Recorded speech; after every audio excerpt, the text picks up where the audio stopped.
wasn't he? Skin white mask. Already know that life gets hard.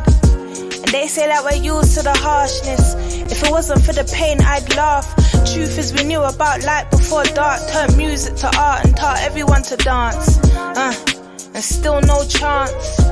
Freedom must be too much to ask. Bleeding from the ache in my heart.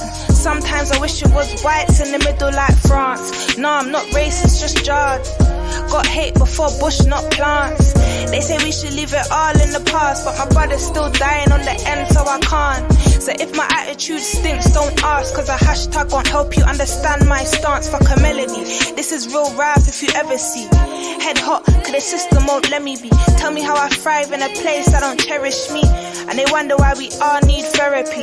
Pre the energy, yeah, just another nigga to Penelope.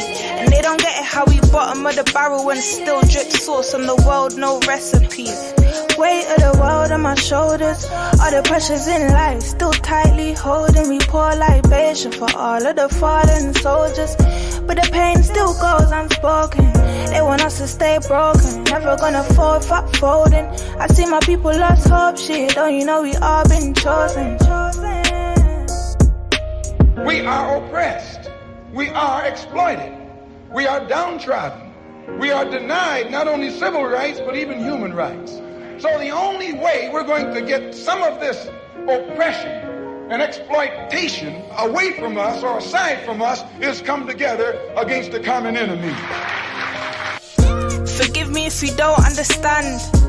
Sorry, I'm just misunderstood. Punished if I try to take a stand. Meanwhile, my friends dying in the hood. And you can say that we're killing ourselves, but truth is they're killing us still. How you saying Black Lives Matter but never took a moment to help? Just a trend that you post for yourself. And yeah, it takes a toll on my health, cause I want wealth like everyone else, but it's 10 times harder for me. And they wonder why my brothers put food on a scale. Yeah, when I die I'll see heaven, that's real. Cause we already living in hell. Wish I could share all the pain I felt. Oh well, I guess I won't speak till my scars do heal. I just wanna be black with a mill. Yeah, that's for every time I had no meals. Cause my mother couldn't keep up the bills. With a handful of kids, no home, just a cell. And I don't care if conscious don't sell. Knowledge brings height to an elf. Went from sitting on thrones to a cell. Been blessed, man, it wasn't by chance we fell. Weight of the world on my shoulders, all the pressures in life still tightly holding me. Pour libation for all of the fallen soldiers, but the pain still goes unspoken. They want us to stay broken, never gonna fold, fuck folding. I see my people lost hope, shit, don't you know we all been chosen. Who taught you to hate your own kind? Who taught you to hate the race that you belong to? So much so that you don't want to be around each other. No, before you come asking Mr. Muhammad, does he teach hate? You should ask yourself, who taught you to hate being what God gave you? Yeah, this is real life. Kaa kimya skia. Real talk. We're coming from the ghetto. Kinondoni, Dar es Salaam, Tanzania mpaka UK. The world finest. Yeah, pambana kijana. Life is too hard, life is too short. Shao kwa nangu wote ghetto. Usikate tamaa. Jua kwamba ipo siku tutatoboa. Tutatoka. Gang for life.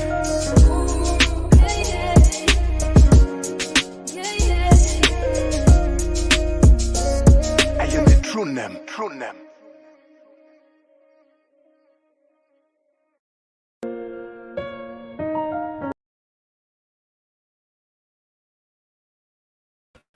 Blessed love, family. Blessed love, blessed love, blessed love.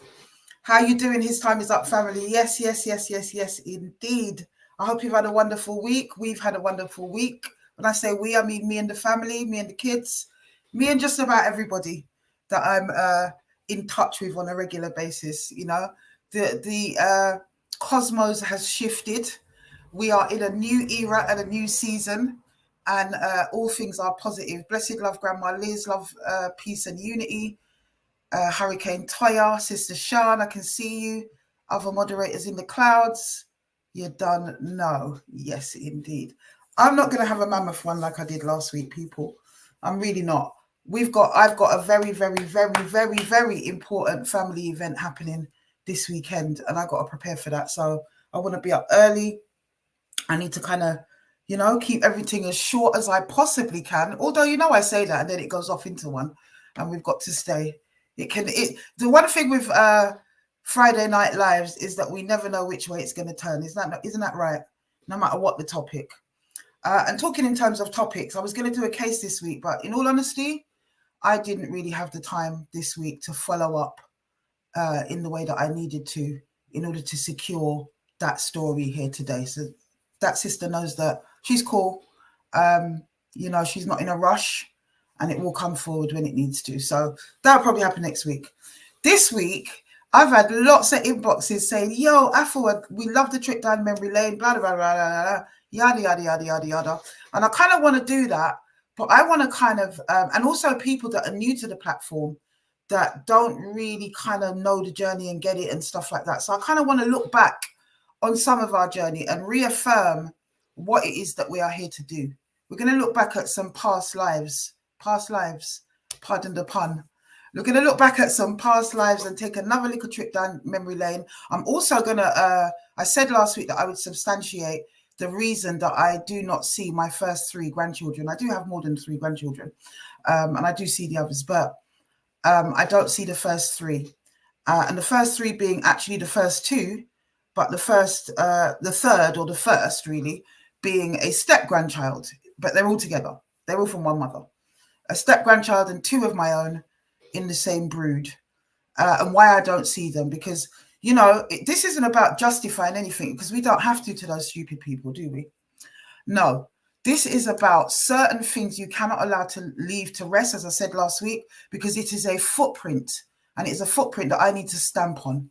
So there's certain things that I will answer, there's certain things I don't need to, because it's foolishness, and I'm not going to justify it. When it comes onto my professional standing, I don't need to go and prove anything apart from the people that work with me for the past 30 years. That's enough. And the organizations, which I'm still very much in touch with. Oh, thank you. I've been working out, Yeah. I've been, someone said I look nice. Who's that? Roshi too. You're glowing today, Afua. Thank you, Roshi. A compliment is always lovely.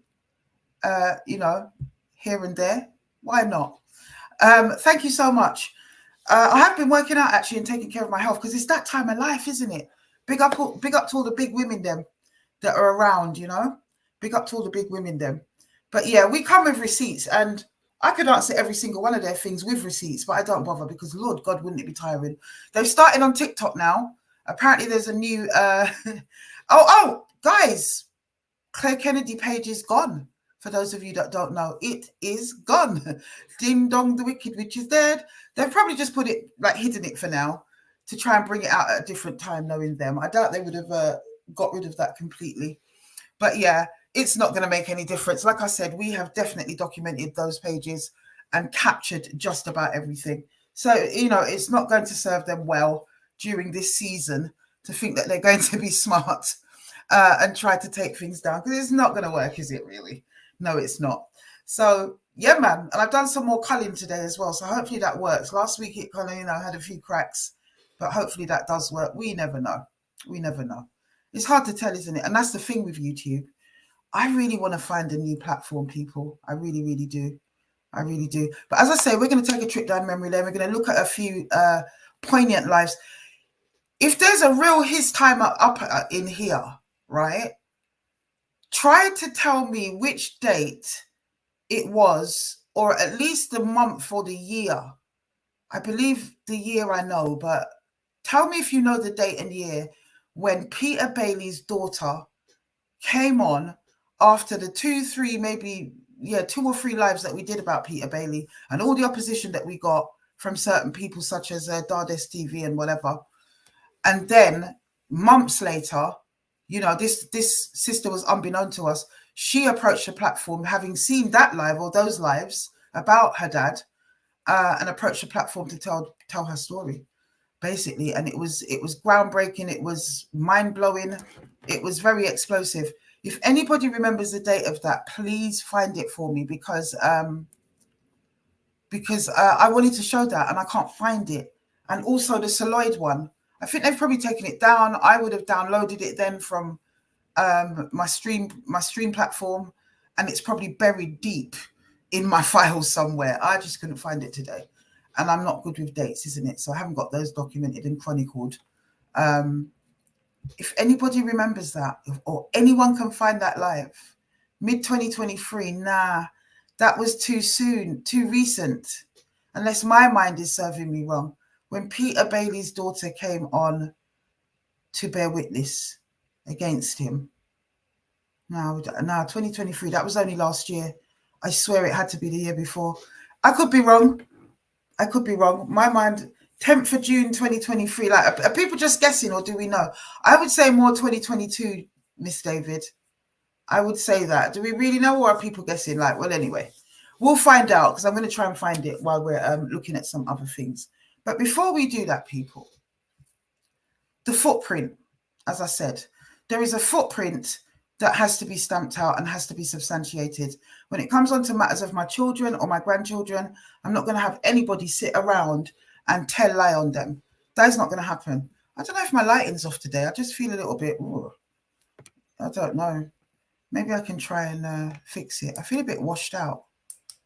That feels slightly better. Maybe it was too bright. Yeah, someone said 2022. It could even be early 2022. I would say that. I would say around 2022 time. Because if you think about it, we were doing through 2020, end of 2020 into the beginning of 2021, part of 2021, we were always doing Instagram lives. And I know she came on YouTube. So it's either going to be late 2021 or early 2022. Yeah, I don't know. I will try and find it. The video with his daughter was that day. Are you sure, Rush 2022? Are you really sure? Put the date again, Rush 2022, so I don't have to look for it again in the comments. You said the video with Peter Bailey's daughter was that date. All right, let me try and find that date if it is there.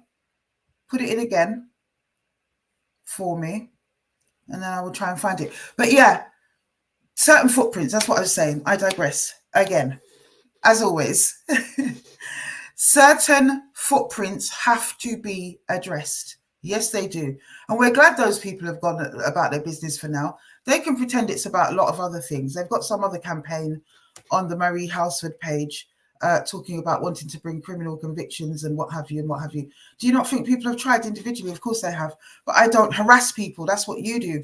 We don't do that. We just put stories up. People tell their stories. And if the police come calling, you point them to the person who told it. At the end of the day, you know, that's the people who they should be talking to, who oftentimes they've failed, haven't they? And we're going to look into that as well, because in the coming weeks, I'm going to be dealing with the police and what they are about and what they're dealing with and how they... Good evening, Sister Karma. Please forgive me. I know I was supposed to message you, my sister, but I will. And you just know what it's like. You know what it's like, my sister. You know what it's like. Once this weekend is over, my decks are going to be a lot clearer in terms of commitments and stuff like that. So my headspace will be clearer, in which case I will be able to be a lot more communicative. So I do apologize to everybody that I'm supposed to have got back to, and I haven't. It's been a really intense time the last few weeks. So yeah, you guys might remember that. And you guys also might remember if, as Roshi put, the 10th of June. All right, I will remember that date because it's a specific birthday that I know. 10th of June. And that is 2023. Are you sure, though? Nah, man, she came on before that.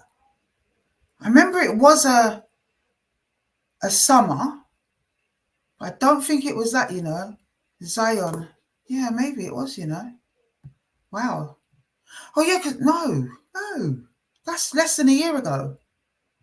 Can't be that. It's got to be 2022, not 2023. It was 2022. I'm going to have a look anyway. I'm going to have a look. You lot are confusing me in these chats now. Yeah? But what I was talking about was the footprint that these people are trying to leave. And especially when it comes onto my children, I feel the need to defend it. Okay. It is no secret, because I've never hidden it. From the time I came on social media, I've never hidden the fact that I am a survivor. I'm a survivor of many things. I'm a survivor of gaslighting. I'm a survivor of domestic abuse. I was with a narcissist, a really, really, really, really deep narcissist for many, many, many, many years. 2022, I thought so. I'll have a look for it.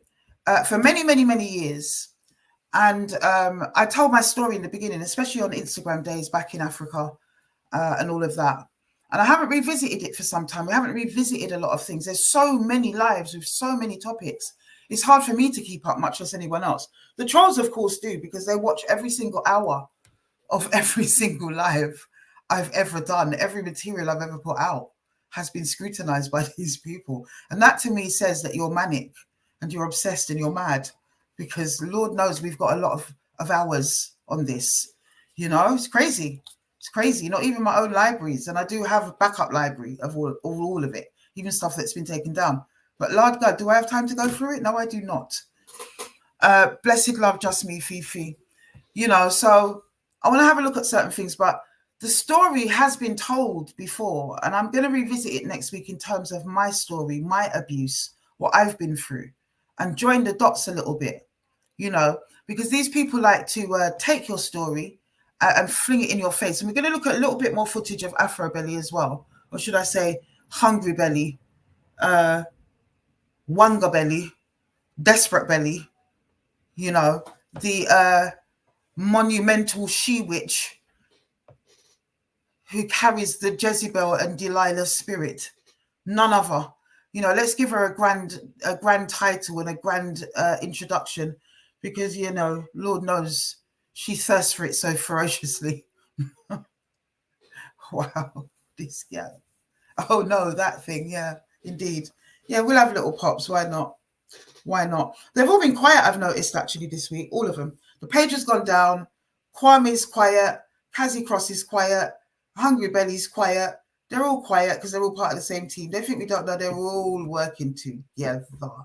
That's what it is. They can remove as much as they want. It's not going to serve them one bit, because it is all going to the right places, to the right people, and for the right reasons. If it's the one thing that arrest did, was enable us to get the attention of what is otherwise a tardy police force, you know, who don't really pay much attention to all of this, because as far as they're concerned, it's embarrassing. It's infighting. It's foolishness. You can't, with good conscience, claim to be a victim of harassment, bullying, defamation, and all these things when you are so guilty of it yourself. That's not going to wash with anybody. Nobody whatsoever. You know, no court and no police. It's just not going to wash. Not when they manage to put the strands together, which is the bit I believe the police are not very good at. So thanks for helping us, and we're helping ourselves, and we're going to make sure that the police help us too. That's what it is. Because other than that, I'm not guilty of any of the things that they've said about us. So I just want to put the record straight in terms of my grandchildren. And I will tell the fuller story of my abuse, which I'm allowed to tell, because it is my abuse. And I can tell that story if I want. Yes. No one has challenged me so far when I've talked about the abusive relationships that I've been in. No one has challenged me so far when I've talked about the abuse that I suffered as a child. Apart from to be angry about it, really, you know. But we're going to visit all of that next week. Let's first get another footprint off the table and stamp the truth on it, as we did last week with a few things. Let's do that this week. And let's look at the real reason why I have been prevented, not that I'm not allowed, I'm very much allowed, but why I've been prevented from seeing my first 3 grandchildren. And that is because they're in the care of my ex-partner, Vivamun. Why are they in the care of my ex-partner, Vivamun? They are in the care of my ex-partner, Vivamun, because through no fault of my son's own, his children were removed from their mother by social services. We were all on a family holiday at the time, not Viv, me and my children, including my son. For about 3 months, actually, we were away doing what we do in Jamaica. When we came back, no kids missing, gone. By the time we all rushed to court and caught up with it all and realized what was happening, because of course this young lady kept us all in the dark, and social services in the dark, that the children even had a family, a paternal family. Wow. So we all had to rush to court. Myself, Viv, my son, supported by his sisters, our daughters. And we started a fight for the children because it was at that stage. They were about to go into all sorts of care, foster care, whatever. It was a massive fight. It was decided that Viv had the best resources and was the best placed person, which he does. I had raised our children. Our children never had social services involvement in their lives, ever. My children. Apart from a referral when Watley's baby daddy was being violent and trying to kick off my door. The police were called. And in those days and times, which wasn't that long ago, it was the normal thing to do because the child was in the house, which is more bad on him than it is on me. They made their call, as they do, on the back of things like that. Saw that there was nothing to answer, and I never saw them again. And apart from that, there's been no involvement with me and Viv and our children. So this wasn't an easy time for me. It wasn't an easy time for anybody to be up in the family courts with assessments and social workers and all these people climbing all over the stuff. It was not an easy time. Really, really wasn't. And we were supposed to be working together, really, weren't we? That's what should be happening with two so-called intelligent people that work in the field, that should be raising their children and their grandchildren properly, right? No reasons, no precursor to anything that ensued during this trial with the children. So anyway, it was deemed that he would have this, but by the time we got to court, him and I were already tussled and embroiled in arguments about maintenance for our last child. She was still of a certain age when this was going on. And yeah, it is to hurt you. Exactly, because he's a narcissist. That's what they do. They find any reason.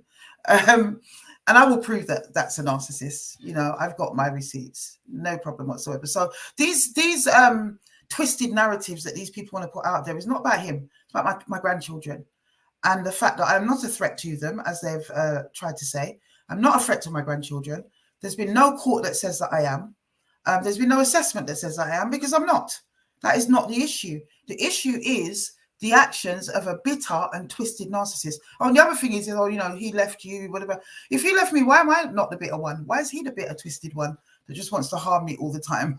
You know, because he was forced to face up to his responsibilities and pay his back maintenance and whatever else he owed me.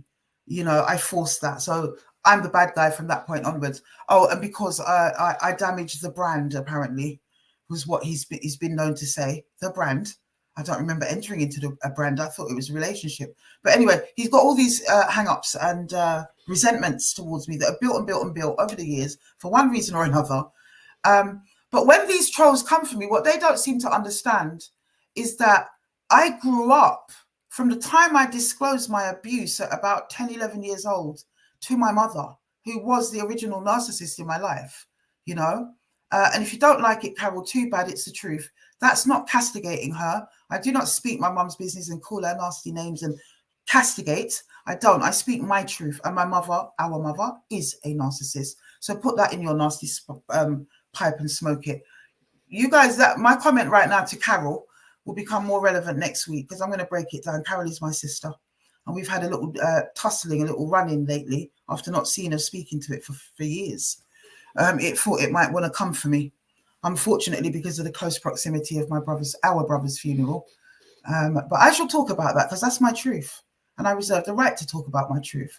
How can I run genuinely a channel such as this, a movement such as this, and I do not speak my unbridled truth, as the women have shared with us their unbridled truth on this page? It would be disingenuous of me. And I hurt too. I go through stuff too. I have trauma too. Just like so many sisters who watch this, who share on it, who benefit from it, who watch silently. We are all traumatized. And I started with that. You know, I'm not separating myself. No, not you, Carol. There are many Carols. I've got a really toxic sister called Carol, who's in denial of herself and a lot of other things. But, you know, rather than she just call me, because she's my sister, she chooses to leave messages in really obscure places. But I'll talk about that next week. In any event, that's what was going on at the time, you know. He got custody, and that was agreed by all parties. in the end. There was a lot more to it, which I've told before. I've gone through all of that, and I will revisit that again next week, as I said. But anyway, he ended up with that. And going forward, there was court orders, of course, because you're in court, right? So everything's agreed by...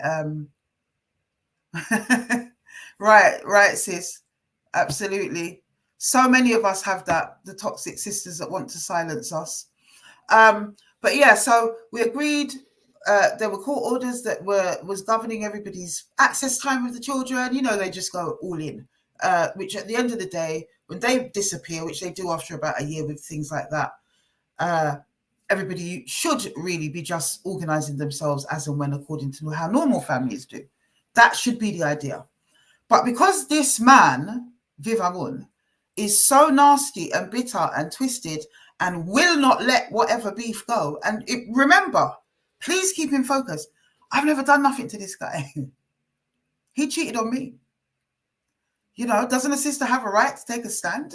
Like, never really done nothing. Apart from resist the gaslighting and the demonization that took place on the back of our breakup and has never stopped. Never.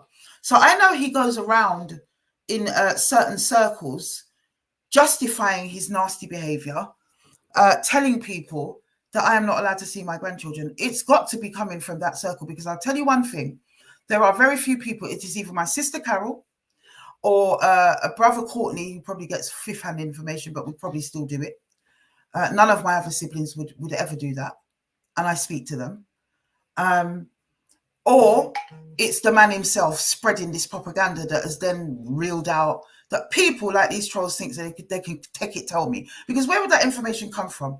Not something I talk about, not like that. It's those nearest and dearest that would have leaked that information.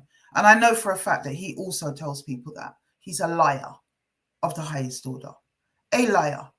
And I'm going to show you exactly why. Yeah? So let's share some screens. Let's have a look, shall we?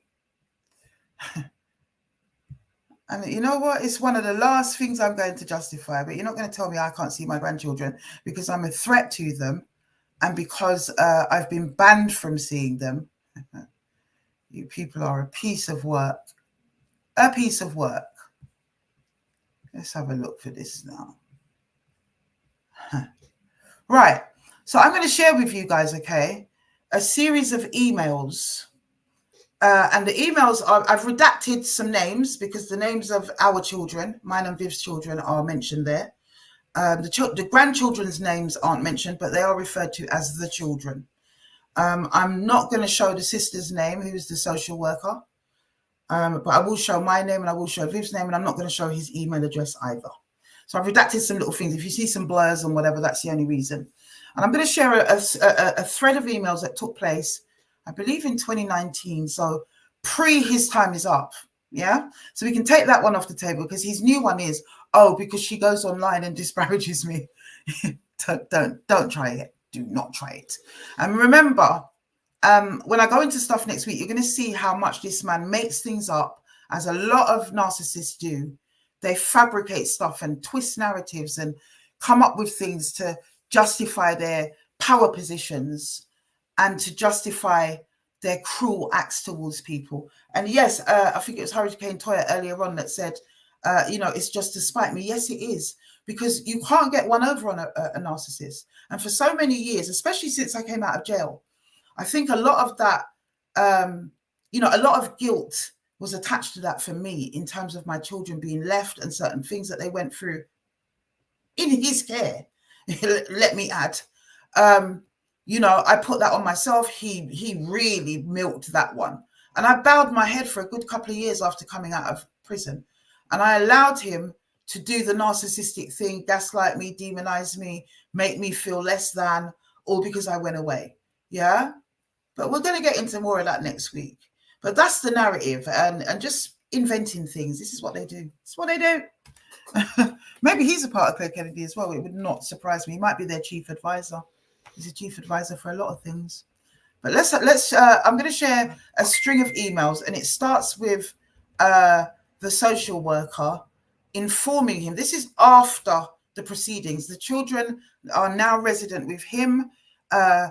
my son has that shared responsibility, and we all have our own visitation rights that are concretized. And bearing in mind that I have a court order at that point that no one else in the proceeding has, not even my son, that has been protected.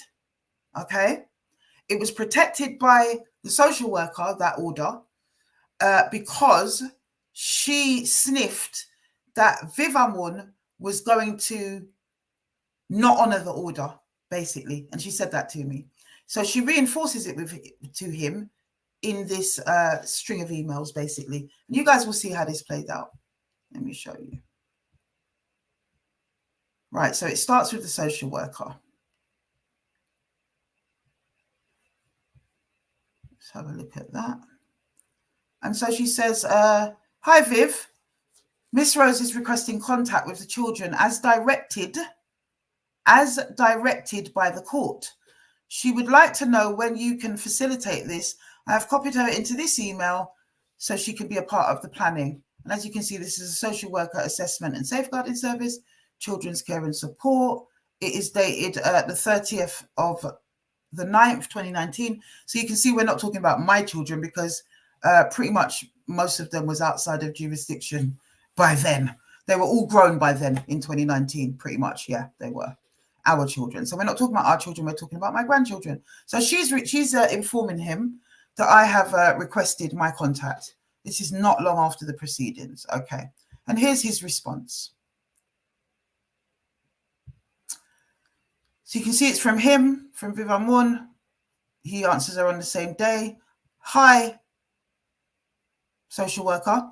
In light of recent conversations that left me extremely upset, I think it wise that we get our ducks in a row first as regards the children before we progress with any further contact related arrangements with individuals whom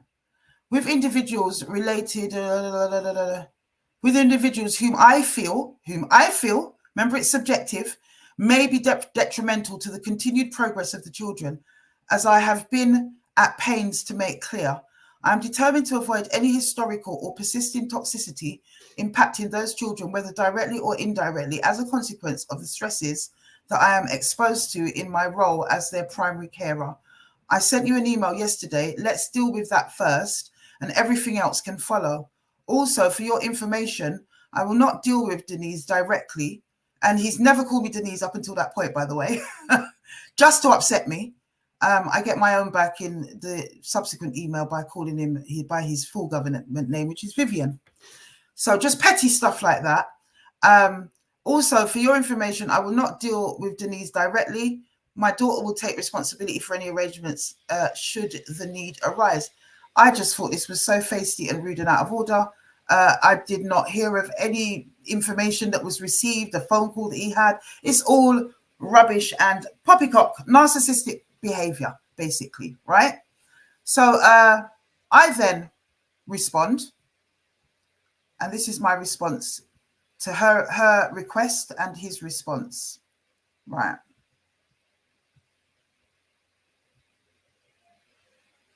So I say, hello, social worker. Thank you for copying me into your correspondence with Vivian. His response does not surprise me in the slightest and is a case of the pot calling the kettle black in terms of historic toxic behavior, which impacts not only on our grandchildren, but also our children. His relentless and sustained mission to discredit me and exclude me from the lives of my children and grandchildren, which I must say was unsuccessful, is not only counterproductive, but is contrary to the pledges Vivian made at court. Can you remind him that he is not the author of my contact order, and if he wishes to stand in breach of it, then I will ensure that the matter is taken. 1 second, guys.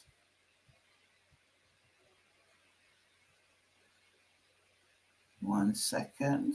I will ensure that the matter is taken back to court along with the other and more serious breaches of the court orders. He should be reminded that his opinion of me is inconsequential in relation to my contact order, and any misguided third-party information that he may, or should I say may have not received about me, will not only need to be substantiated before he can attempt to exploit it to his own premeditated ends, but will also need to be relevant in these proceedings. As far as I'm aware, I am not in breach of any aspect of the orders and do not pose a threat to my grandchildren's stability or well-being. I challenge anyone to suggest otherwise, particularly those who have breached the court order from its inception. I have been subjected to Vivian's controlling and coercive behaviour for many years, a fact I was forced to omit in assessments and at court,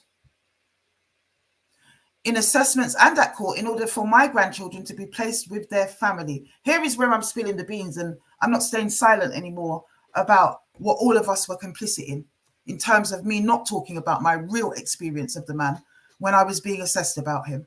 And, you know, likewise, he didn't talk about how he really felt about me. So there we are.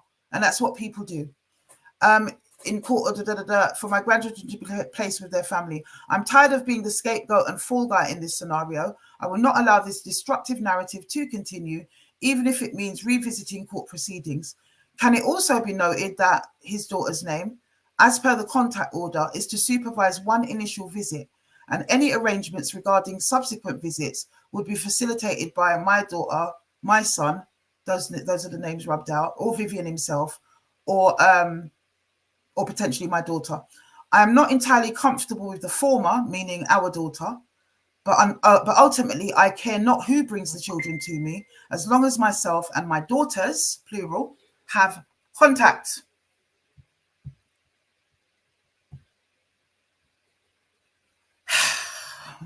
Does that sound like a correspondence between a person who has no contact with their children? This is about the nasty man who has never, ever honoured the court order. He just hasn't.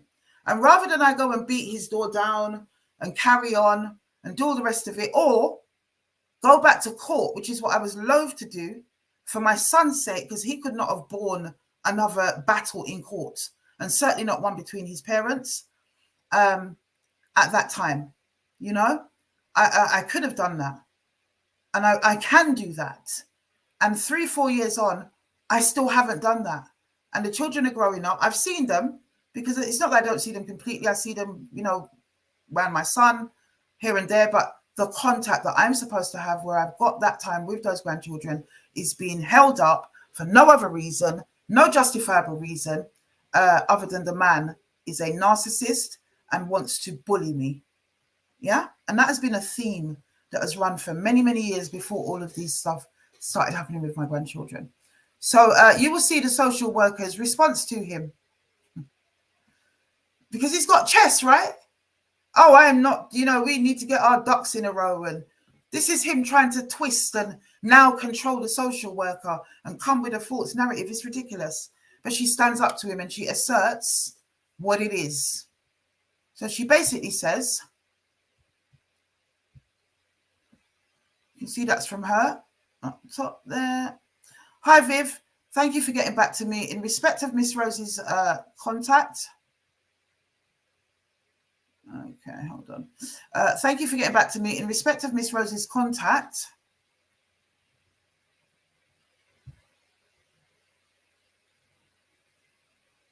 In respect of Miss Rose's contact, this has been court ordered. I'm going to read it again. Hi, Viv. Thank you for getting back to me. In respect of Miss Rose's contact, this has been court ordered, and we all need to adhere to it. I appreciate that you do not want to have any direct contact with Miss Rose, and agree that perhaps your daughter can be the person who mediates arrangements regarding contact. Can you please let me know her details so that Miss Rose can make contact with her in terms of your email prior? I do apologize for not being able to get back to you sooner. I have been on duty and was not able to get back to you. However, I will endeavour to do so before the close of today. Following this, Miss Rose will not be copied into any further emails, which I requested for her not to do, because it was just making me too angry watching him play out his foolishness. And that's what it is. And that's what it is, people. So next time you come across one of their stupid posts saying that between Afro Belly and the other fools, okay, who's saying that Afua can't see her grandchildren, or you hear it from some fool talking in your circles, because that happens too, point them to this video absolute rubbish. This is about the fact that this is a man that is not adhering to the court order.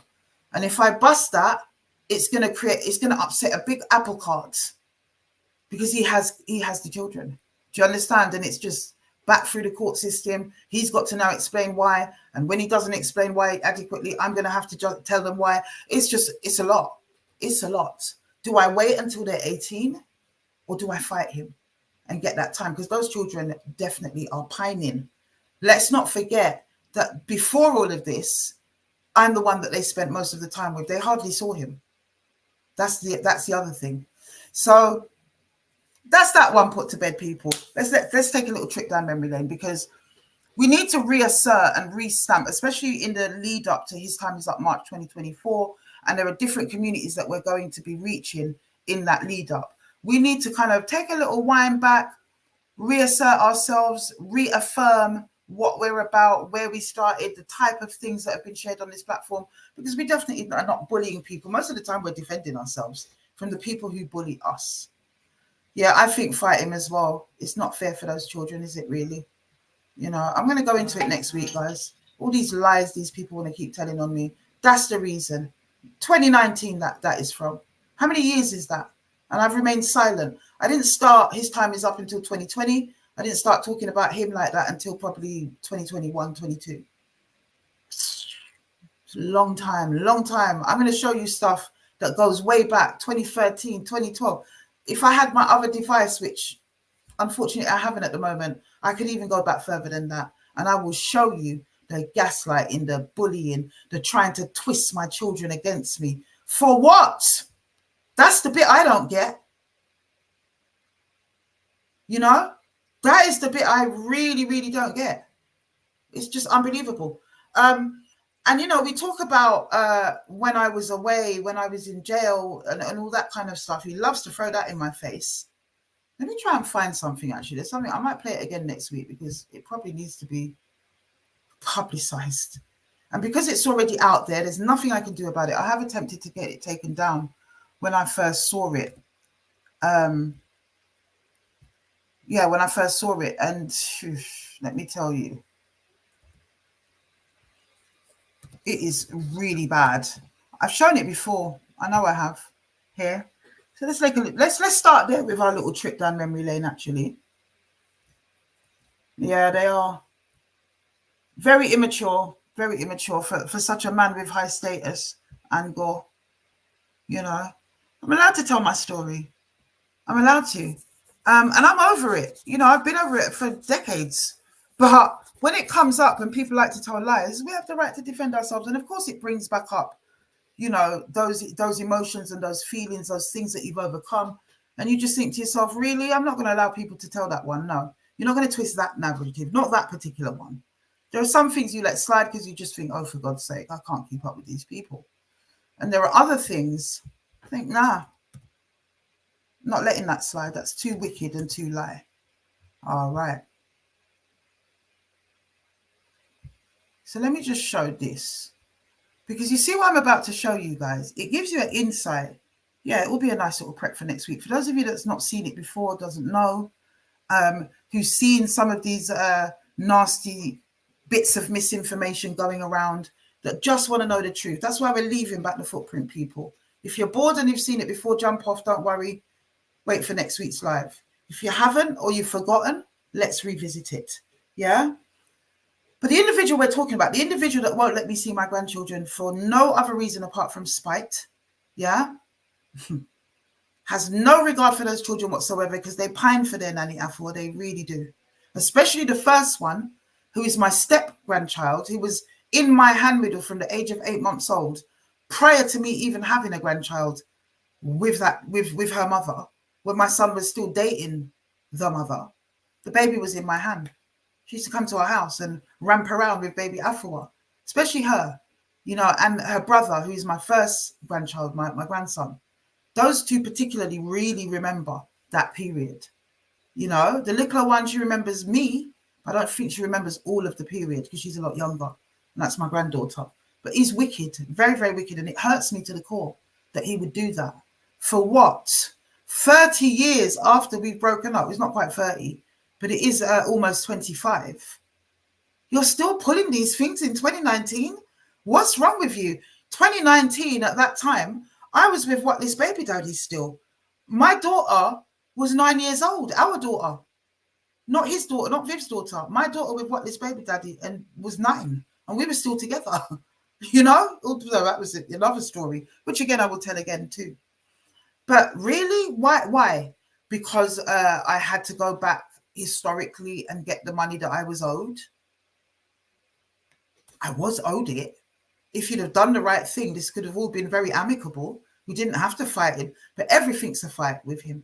Everything was difficult because when I tell you the wall of hostility or the way that he would manipulate and try to draw in, I think we should work together. The children are falling through the cracks. And then you think, oh, brilliant, finally. Do you know what I mean? This is how it should be. Only to kind of draw you in and then blame you again anytime you pissed him off or because he had a plan why he was doing that. Total narcissist. When people talk about it, they throw those comments away a lot of the time. But this guy's diagnosed, man, or he should be diagnosed.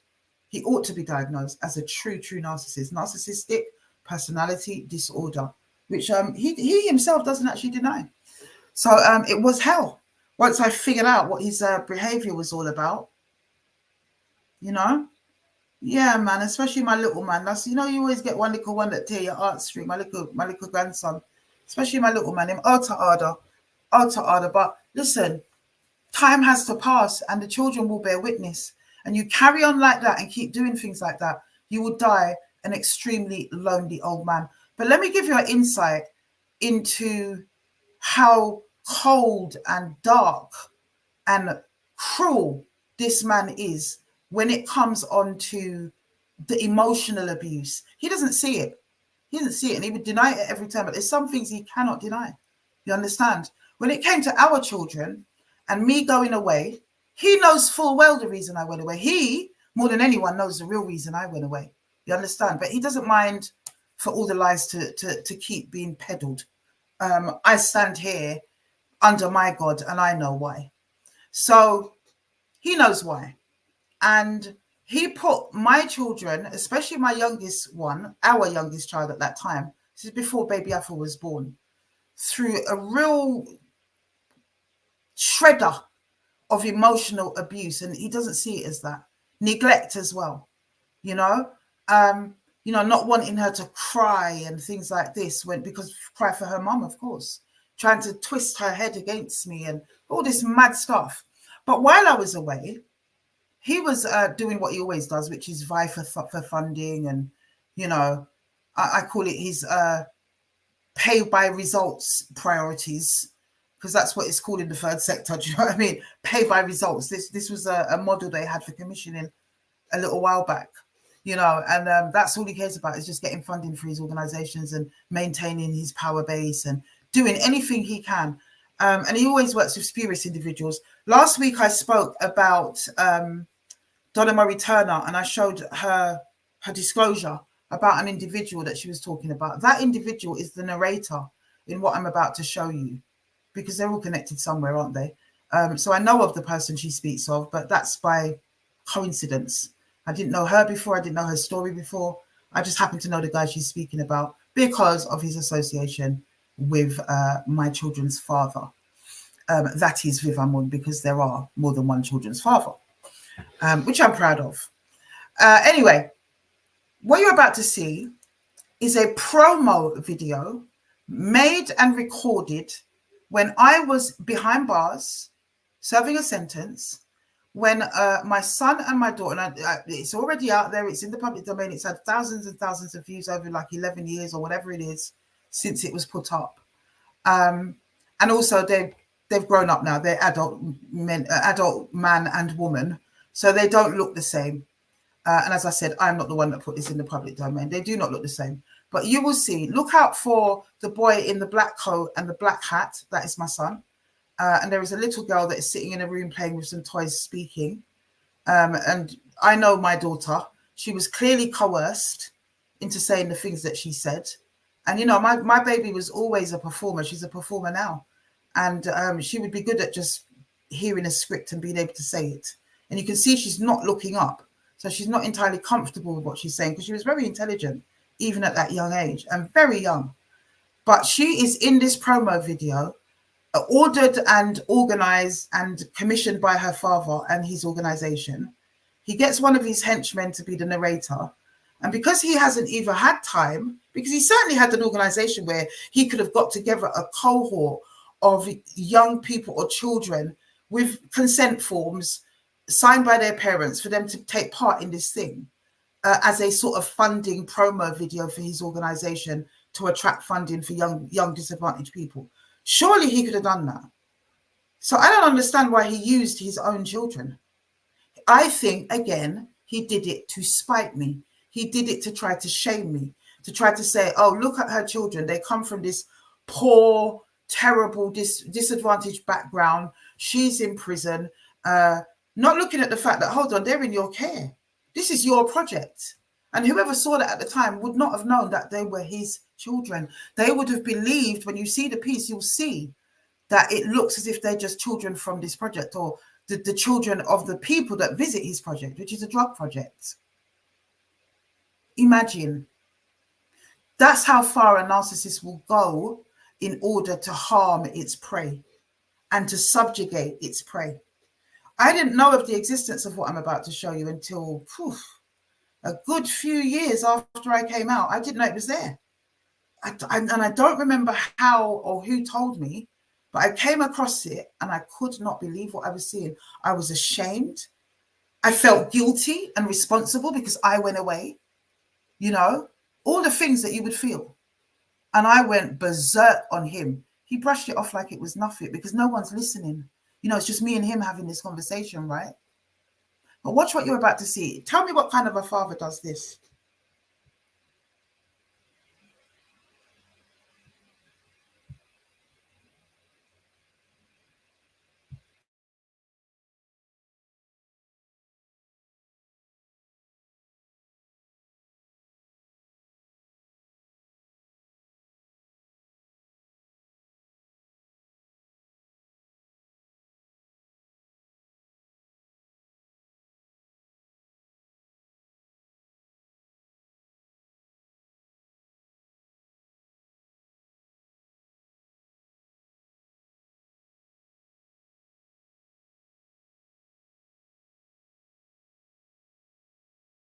Sell to millions of people online with Shopify's social media and marketplace integrations. You can sell your...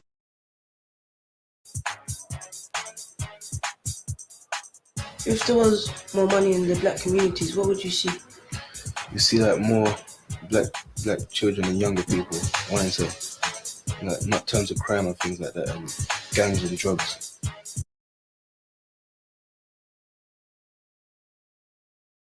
Sorry, I stopped it very quickly there, guys, for you to understand as well. I forgot to mention, it's not just only his son, our son and our daughter that he used in this video as the disadvantaged children, which all of them were far from that. But he also used my nephew, which is the sister Carol's son. Now, my sister Carol was very ill at the time, and my nephew obviously was running with his cousin, which is my son. So Viv had taken all of the children for the day from my mother's house, brought them to his workplace and shot this video. Can you believe it? With no consent from me, albeit that I was locked up, no consent from my mum even, who was basically their carer at the time before they went to him, because they did after a while. My mum couldn't manage, so he took them during the sentence. But at first they were with my mum. And then he also took my sister's son to be a part of this bloody video. And they were all, well, my daughter was very young and the boys were teenagers, young teenagers. So yeah, let's have a look.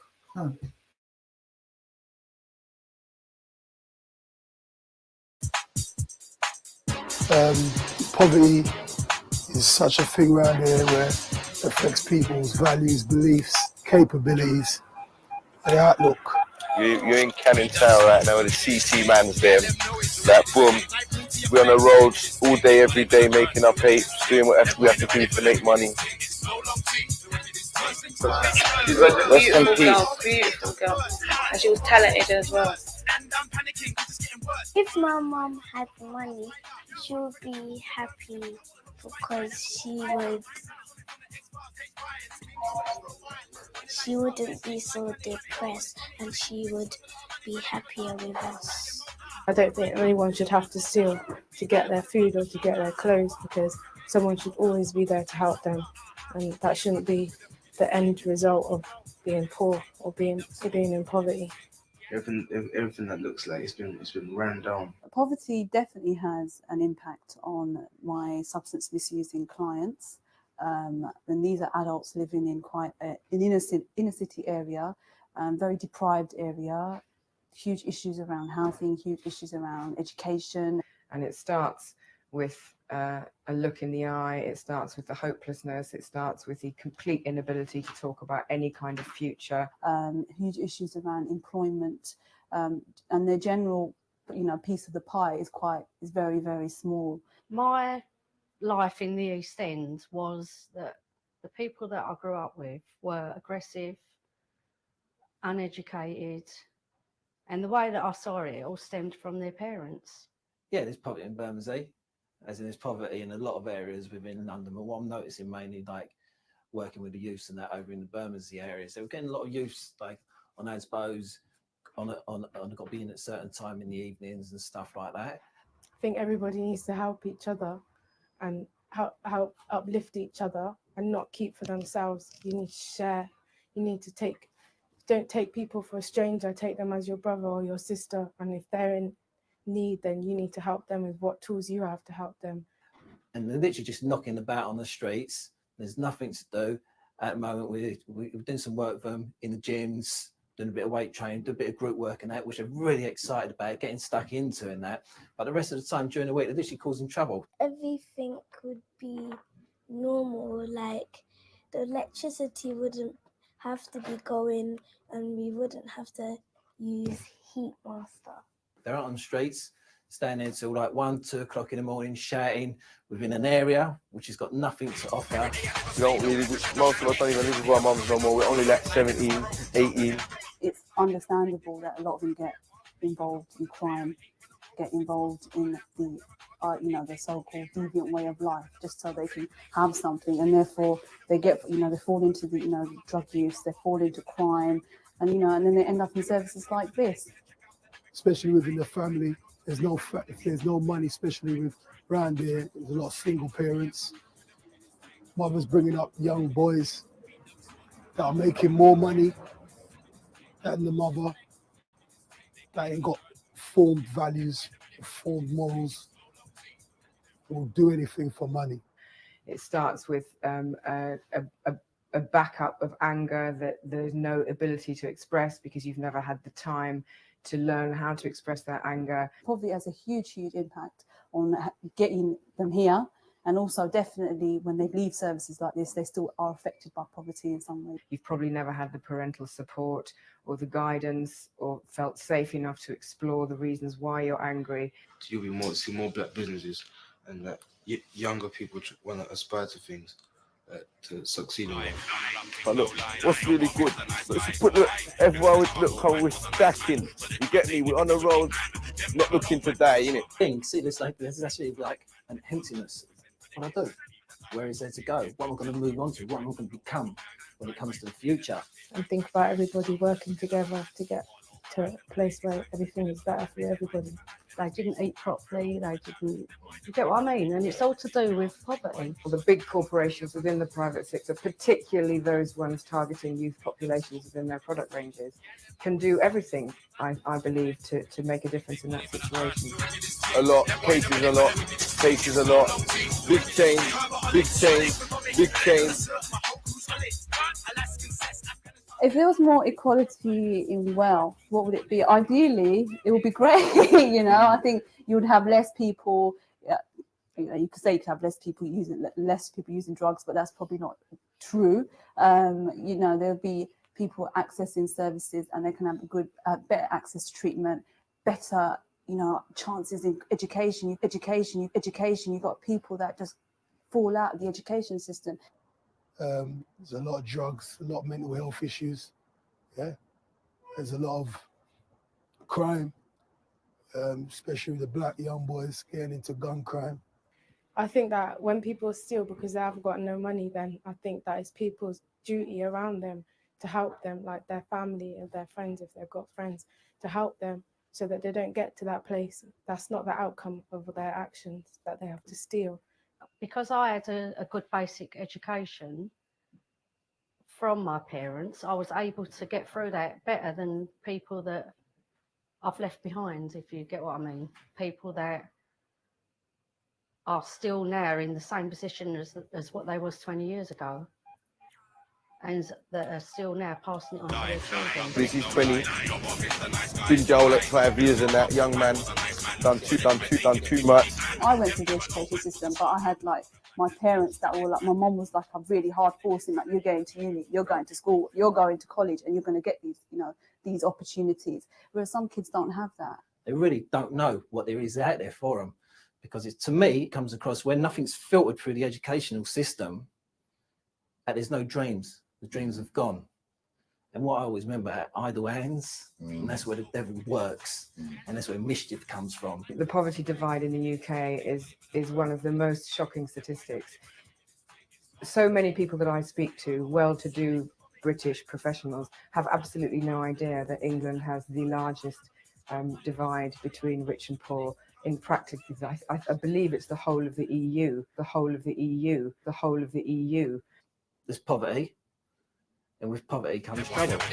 Every man money, like with walking road, nothing, no one can take it. Everybody needs to just help each other. You know, if there was more equality in wealth, then definitely people have a better opportunity in life to hopefully not end up in services like this. And they don't even know that.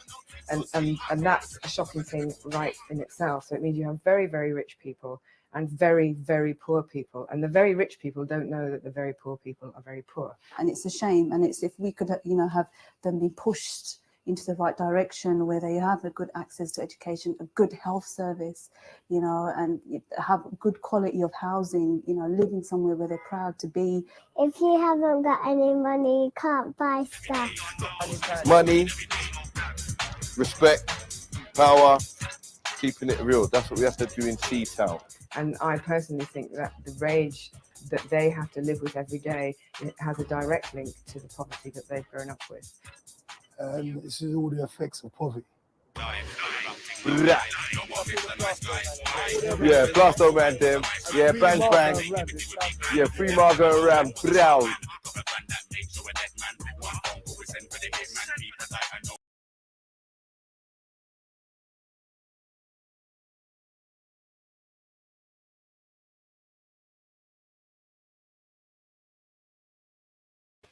You know, even watching that now, guys, it still brings a tear to my eye.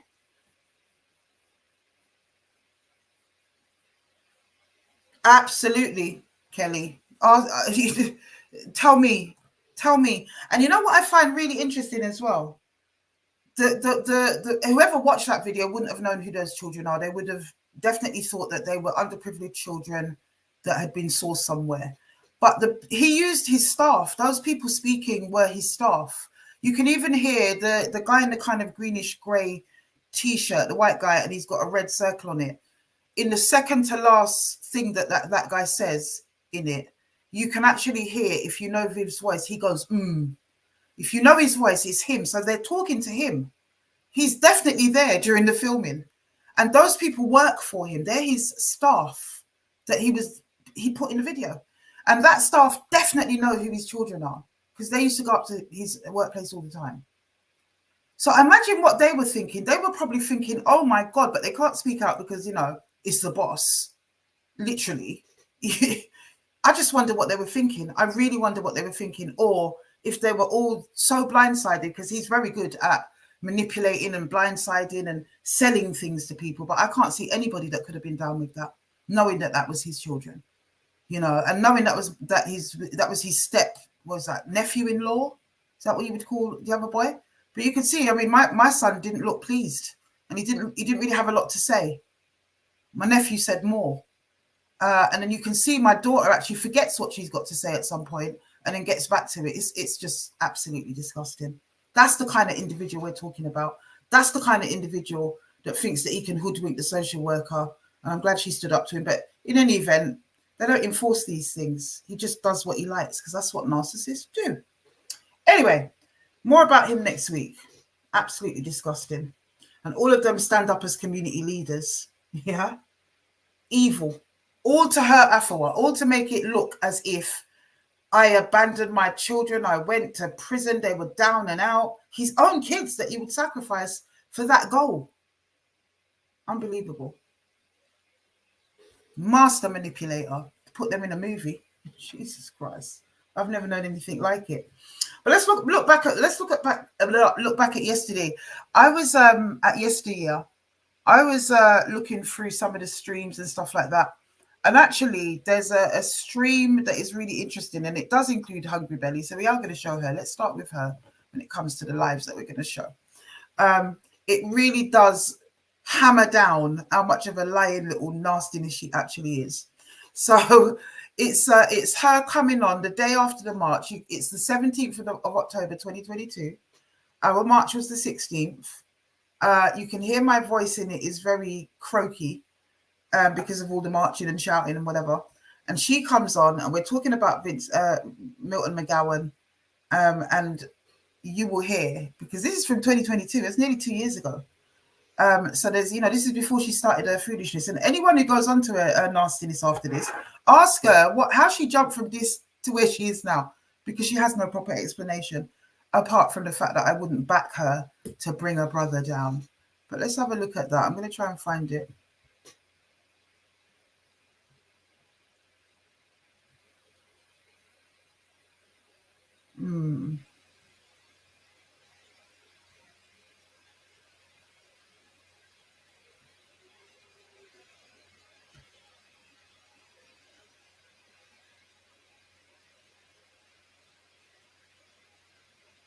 It's just loading, people.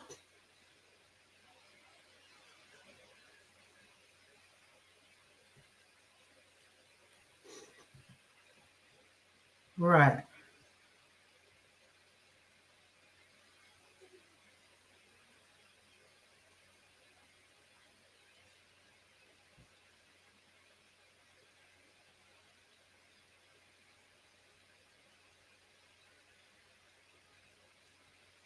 There we go.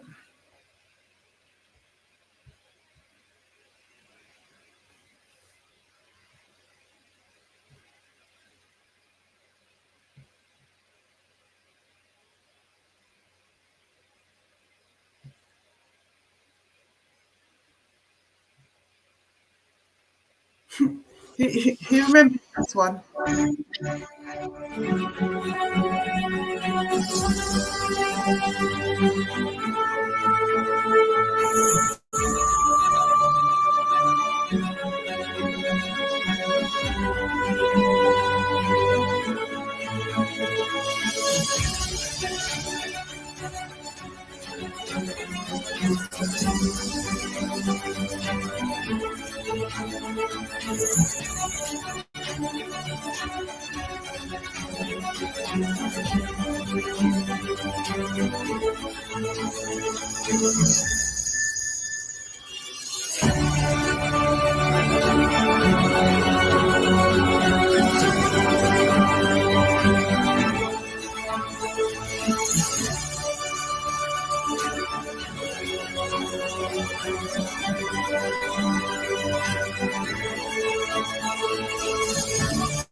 And then he proceeded to tell me that he was an associate of Vincent Wright. He said he knows him very, very well. And he started to emulate him, my head, and my brain was just ticking most of the night. So I didn't get much sleep. I had to get up early and do some stuff. Tried to get back to bed to sleep. It was not happening. So I'm mash up. I'm really, really mash up at the moment. Forgive me if I'm a little bit lethargic. But the point is that Look at that, Freudian slip. Milton McGowan, I don't know this man from Adam. I've never heard of him in Brixton. Apparently he's a fairly relatively well-known person. He actually knows what his baby father. I found out through conversations him and I had. So I think I probably had maybe 3, possibly 4. Maybe it doesn't. 4 sounds like too much. I forget the amount. It was no more. It was not less than 2 and no more than 4 conversations that I had with him throughout the time I was in Tanzania. So of course, when the Vincent rap video went viral, lots of people were calling me up on Instagram. That's when I learned that people could actually call you like that randomly, people you don't know. And the same thing with Facebook Messenger. This individual, one day, I forget where I was when the first call came through, but I know where I was when the second call came through. I was on the beach, kicking back, everything's ticking along nicely. Not a lot of time on my hands. It's not England. You don't have schedules like that. I had time to talk to this individual, and I was entertaining a lot of people at that time. So he got through that way. He wouldn't get that call, wouldn't even be answered now. But at that time, I answered the call. And it was a brother. He introduced himself. He told me his name was Milton McGowan, which I was dubious. I didn't know if that was his real name at that point. And then he proceeded to tell me that he was an associate of Vincent Wright. He said he knows him very, very well. And he started to emulate him, to speak about him and to hero worship him in a way. That's what I was left with, is that he had ultimate respect for this man. So we entered into a relatively heated discussion. It wasn't really heated at that point, actually. I felt it was quite constructive. And I also rated the fact that he was relatively articulate in the way that he was putting across his opinions at that time. So I entertained the conversation, and we had the conversation broadened, as it often does with conversations like that. So it sort of moved away from Vincent and that disagreement. And then we got into a conversation about, I think, the state of Black relationships in general with men and women, and, those kind of Afrocentric type conversations. We got into that kind of conversation. And that was the end of it. So I bid him farewell. That was it. I didn't think I'd hear from him again. And he called again maybe a few days to a week later. And we had a very similar conversation again. I believe it was 3 times, because I don't remember a 4th conversation, but I'm thinking, did I speak to him after that? I can't remember. There might have been some messages going back and forth. So he then called again. Similar conversation was taking place, only his demeanor and the spirit that he came with was quite different. He was confrontational, just as we saw him yesterday. He started to shout. And I said to him, do not shout at me. I think I'm going to try and find the Facebook message. If I can upload it while we're on here, my brothers and sisters, I will. Because I didn't even actually think of that. Milton McGowan, for real. The messages will still be there, because apparently he's going around telling people, I've got the messages. What bloody messages? And I've only ever cussed you off on Instagram. And I actually didn't cuss you off. I just told you about yourself. If I'd have cussed you off, you'd have known about it, my friend. But he started to stalk me on Instagram when I said to him, do not speak to me like that. Is this a South London? Is this a Brixton thing? Is what I said to him. By then, I knew that he knew what this baby father. I said, is this a Brixton thing? Because actually, you're triggering me right now. And you're shouting, and it reminds me of you know who. He went, oh, you're horrible. And I said to him, I'm not your baby mother, which I'm sure you abuse. Do not speak to me like that. I don't know you from anywhere. Your face is a mask, a picture, because you've seen the Facebook picture. It's like an African mask thing. I said, your face is a mask. I do not know you. Do not shout at me. And do not call back my messenger. I then blocked him on Facebook. Immediately after that, this man started trolling underneath posts on my Instagram.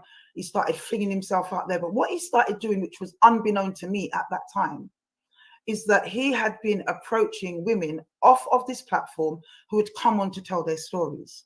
So there's one sister that he approached. She completely ignored him and just sent me the messages. And then he approached Sister Linnea, aka Afro Belly.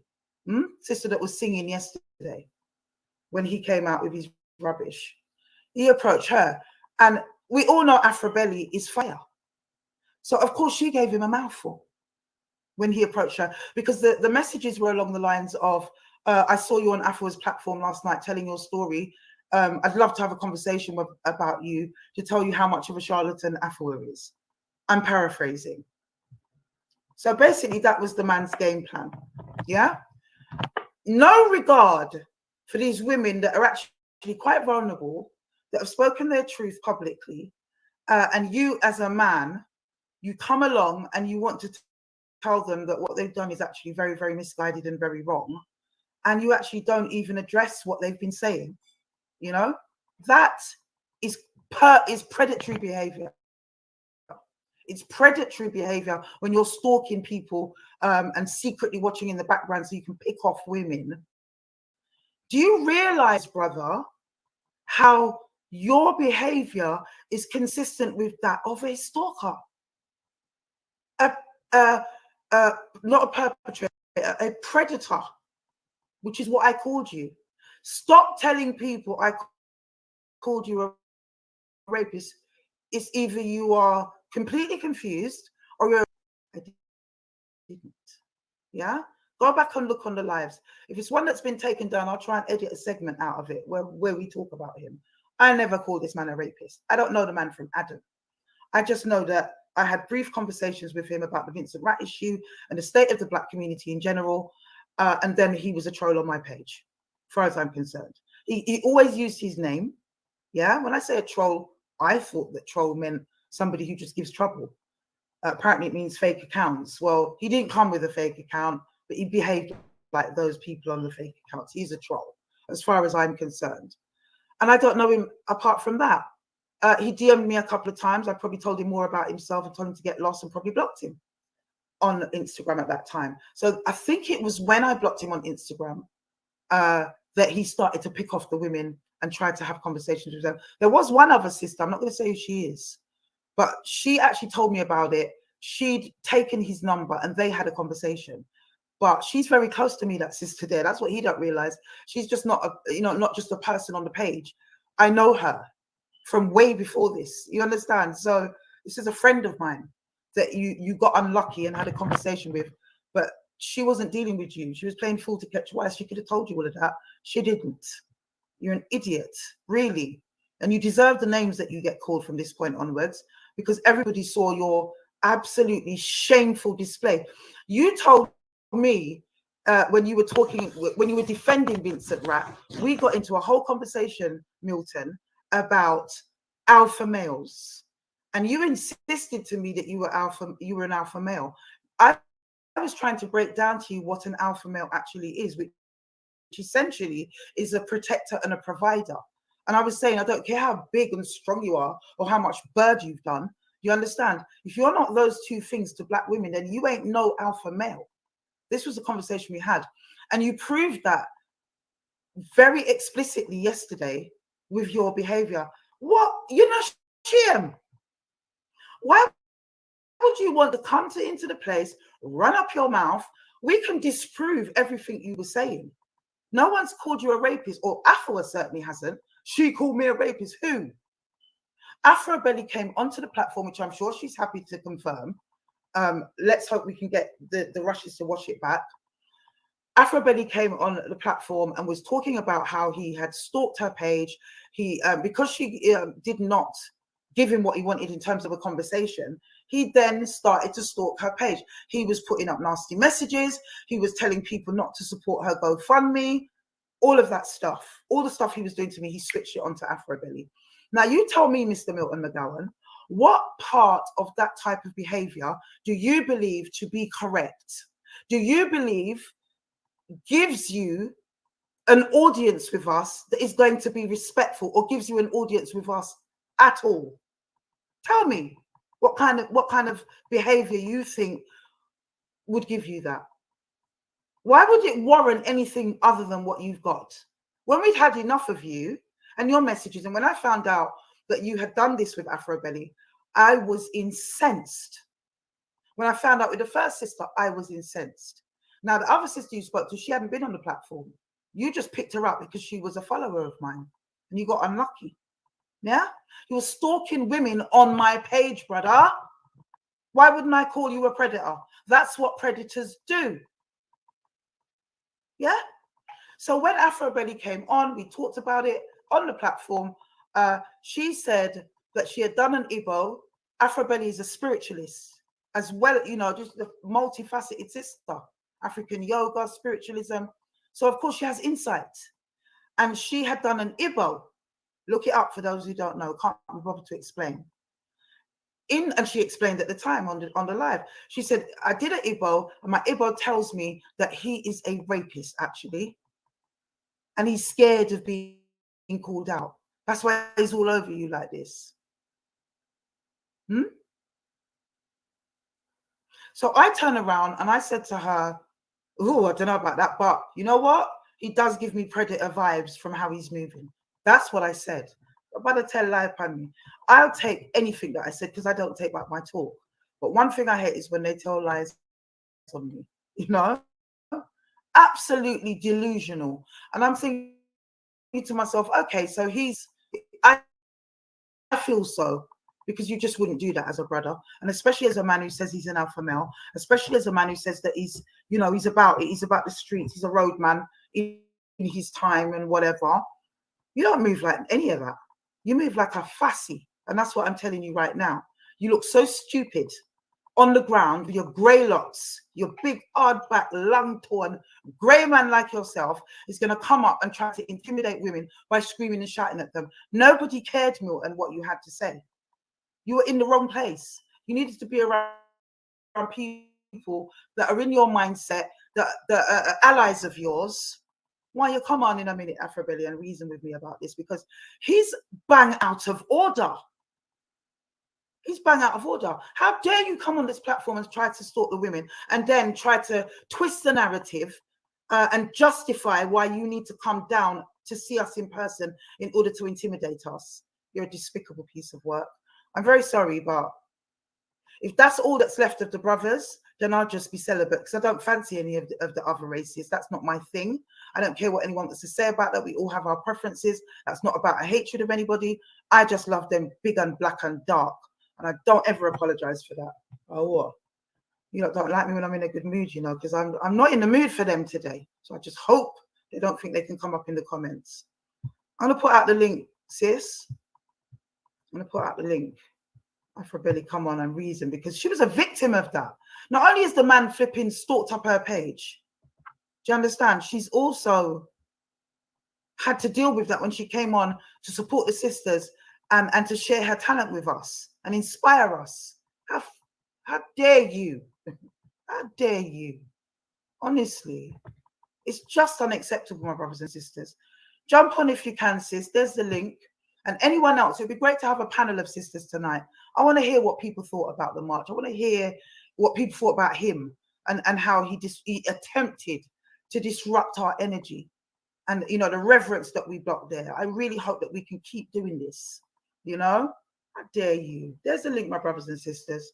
I just wanted to have a quick live tonight, intimate chat, it's not a dissimilar way to the way that we do it in the members lounge, you know, and just cut this thing up, because this guy's crazy. Last year we had Rat, but at least Rat had the dignity, once he saw that it was on top and he wasn't going to get anywhere, to take himself away. You had been there from morning, running up your mouth, terrorizing us, following us on the different rallies and whatever. And it culminated in what people have now seen. I mean, it's just disgraceful. If that's what's left of black man, we don't want to know. I'll tell you that straight. I've had my fun. I've got 4 beautiful children. I've got loads of great memories from great relationships with their dads. Yeah, all of them. Even Watley's baby father. We had some good times too. Yeah, I'll be honest. So being in a relationship of that magnitude and whatever is not really my thing right now. It really isn't. So I'm not looking to settle down with nobody. Not until my daughter's 18 anyway, because none of you are coming in my house. Don't trust yous. That's my thing. So I'm good. And as far as I'm concerned, if that's the pick of the barrel, then I just go back to where I came from before this whole debacle started with these people, and take the pick of the bunch, because my sisters, the diaspora is a very big place. We've got Afro South Americans, we've got Afro Portuguese and Europeans, you know, we've got diaspora in America, we've got diaspora in the Caribbean, Africa. We don't have to stay here with this foolishness. Brothers are everywhere. And I find, because I travel a lot, that you get to see the difference, you know, the comparisons. And I just think to myself, you see them, these here, the brothers that we all know in our community, all the good ones are snapped up and taken a long time ago. Them sisters are hanging on for their life. Yeah? They make those mistakes as well, the good ones. But sisters know how to put up with it, because they know what's out there. You know, when you get to a certain age in our 50s and our 40s and whatever, all the good ones are snapped up, sisters hanging on for dear life. Brother's comfortable, he might still be cheating, but he ain't leaving her. So don't get deluded in that one. And what's left are the wasters, where nobody no want. That's the way I'm seeing it in this community of ours. But that's a whole conversation that we can have as sisters. I just put the link in, sis. I'm going to put it in again and then put it on the screen for you, okay? Oh, where's it gone? Let me try and find it, because I did put it up, this particular link. I don't know what's wrong with it these days. Oh, here it is. It's on the screen, sis. No, notice, guys, that I'm in my night clothes on this video. And when Hungry Belly comes on, you will see the characteristic display. And anyone else who wants to come on the link, let's have a conversation, girls. Let's have a conversation, my sisters.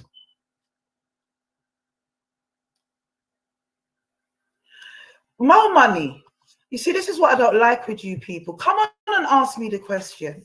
But you left your daughter with your baby father for a few years when you cut out to Jamaica, but now he's a wrong un. Shut up. My child, I feel to call her in there. I feel to call baby Afua in there and say, Miracle, have you ever been left with your dad for years? Tuck your eyes and stop chat out your butt here. That's what I got to say to you people. That's what I got to say. I can't stand them. I was talking to my brethren today, you know you are, D, and he was saying to me, don't bother argue with them, deal with them like a journalist. Sometimes, yes, but sometimes right now I'm in my bed in my night clothes, more money. Bet you don't come on the live with your rubbish. All day, this is what we do. This is what we do. I've never cut out. I've never cut out for more than 6 weeks going to Jamaica with a normal trip for people who know Jamaica, and decided, because this man never ever puts down any money to his child, he never ever wants to take up the lion's share of anything. He doesn't support me in making money to be able to give his child all the trappings that she enjoys, and she does enjoy them, all at my blood, sweat and tears. And because every time when he wants to jump and hot-foot it over to Ghana and hot-foot it over to Egypt and hot-foot it here, there and everywhere, I don't say anything. I am cool. So when this man is telling me that he's not having his daughter, and then eventually acquiescing after I've twisted his arm and tells me I can only have 1 week, I'm going to go and do my thing, because you're her dad and you need to take up responsibility. So whatever he's telling people like more money out there, wherever they're getting this foolishness from, come on and ask me. Don't put accusations that you haven't had verified. It's not right. It's not right. It's only because my throat is hurting me where I actually don't really rip you in the with your fake news and your commentaries. Do you know what I mean? My baby. Are you mad? He ain't up for that. All he used to do was dump her down on his diabetic, not very strong mum anyway. Whatever I did. I think it was Killer P that encapsulated it, that verbalized it. That person. I don't want to be rude, but I did see the person who did say that about you leaving your child. And I just really would like that person. I don't want to be rude, but I personally felt like you need to come out of the lady's vagina. Just because people come online and they share aspects of their story doesn't give anybody the right to think they can come and unpack personal outcome of vagina, which is children business. And if that person can't really come and show their face, we know probably someone from the family who's just upset that you've spoken the truth. Yeah. And you cowards are so afraid. You cowards have so much mouth online, but when it's time to stand up, I don't see you. So don't worry about it. You know what I mean? Like, that's it right there, my sister. That's it right there. How many times did I say, put up a one if you heard me say, previous to now, on more than one occasion, Milton, come on the live. Put up a one, people. How many times do you hear me say that, sis? I broke my laptop. Oh. How many times did you hear me say, come on the live? Did we not invite him the day that we were talking about him? Yes, we did. And also, don't you think it's strange? Because I just want to say, you see what happened yesterday? That was bizarre. I've been laughing about it all day, but the laughing part is like the inner child, because I'm just naturally innocent like that. But it's very bizarre, and I know that he's not stable, so we shouldn't give him too much energy, because from what I saw of him yesterday, he's not righted. Like, no, yeah. But that doesn't take away from the fact that he turned up literally to try to intimidate and basically make us afraid of him. We should shut up for some reason. So I found the whole thing with the police coming, like, basically I didn't know he was going to get arrested when I went on stage. No. And because he had the audacity to come onto my personal social media when I don't know this man from anywhere, to attack me, to assassinate my character. And at that time, I had never mentioned Milton. I had never mentioned him.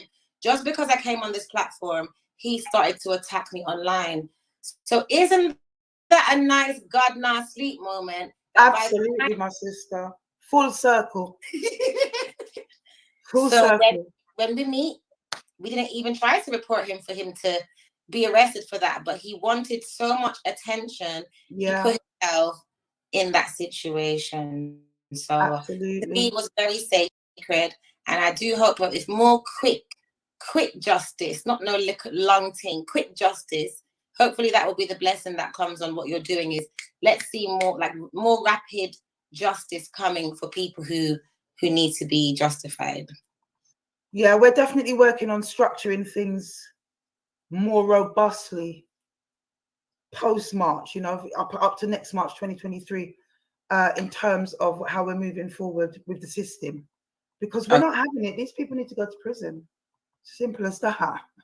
As simple as prison. We want answers now. We've been...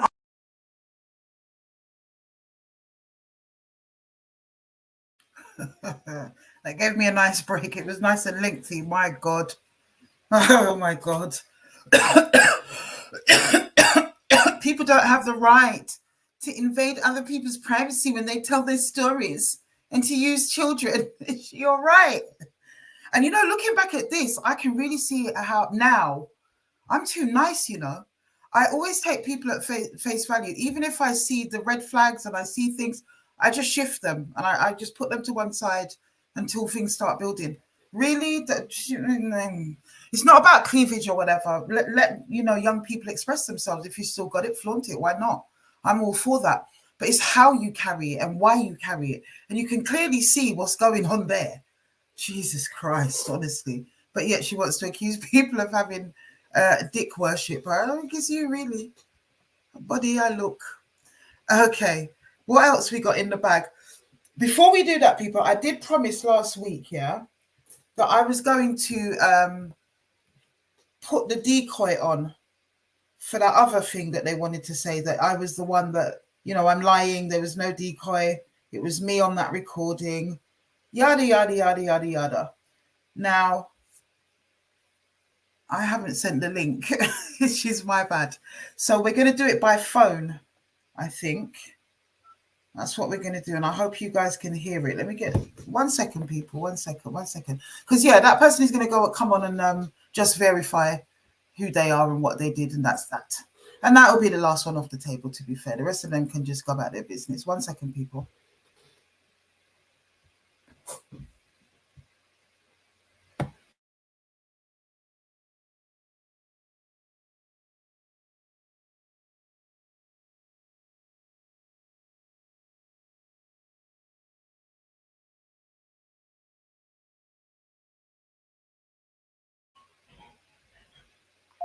Right, I'm going to attempt to make this call happen. Hold on a second, guys.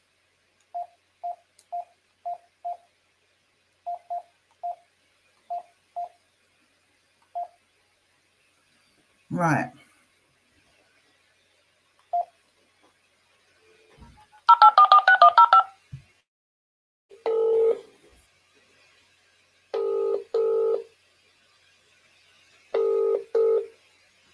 Hello. Hello. Hey, sis. Hi. How you doing? I'm good. Yeah. Yeah. You know you're live. Can they hear me? Yep, they can hear you. You're live, sis. You're live. Okay. Yeah. So everyone knows I've got the phone in my hand. Okay. So yeah, we just want to verify very quickly about the situation with the Claire Kennedy recordings that they released. The assignment that you asked me to do, yeah. It was an assignment that you asked me to do. Mm-hmm. I needed to convince the debate that I was a person you were speaking to, that they were speaking to online, which I did that. I didn't have any knowledge of who they are or what they stand for. You gave me a little bit of backstory, and I decided that I would take the job. Okay. End of story. That was it. It was me. That's it. And in taking the job, just give us a little bit, very, very quickly, you know, what it's like being a decoy in that situation, how you have to think on your feet, that kind of thing. Yeah, it was literally, and that's basically what I was doing, because like I said, I don't know these people. I don't know what they're about. You gave me a little bit of backstory, and I thought, yeah, okay, I can do this. And this is basically what decoys do. We try to lure somebody into believing we are somebody who we're not. Okay. And as far as I'm concerned, it went fine. I believe if they suspected anything, it probably would have come out sooner. Absolutely, absolutely. And just to verify, did you use anybody else's story, sis? No. Everything was just made up in my head, just ad hoc. Okay, lovely. I've never used somebody's story. Okay. All right, my love. You take care now. All right, blessed love. Bye-bye. Bye. Now, go compare her voice to that voice on the recording and moving herself. You lot of people are something else. Thank you, Brad Sugar, for. Oop, there it is. Oop, there it is. A decoy, our decoy. Yeah.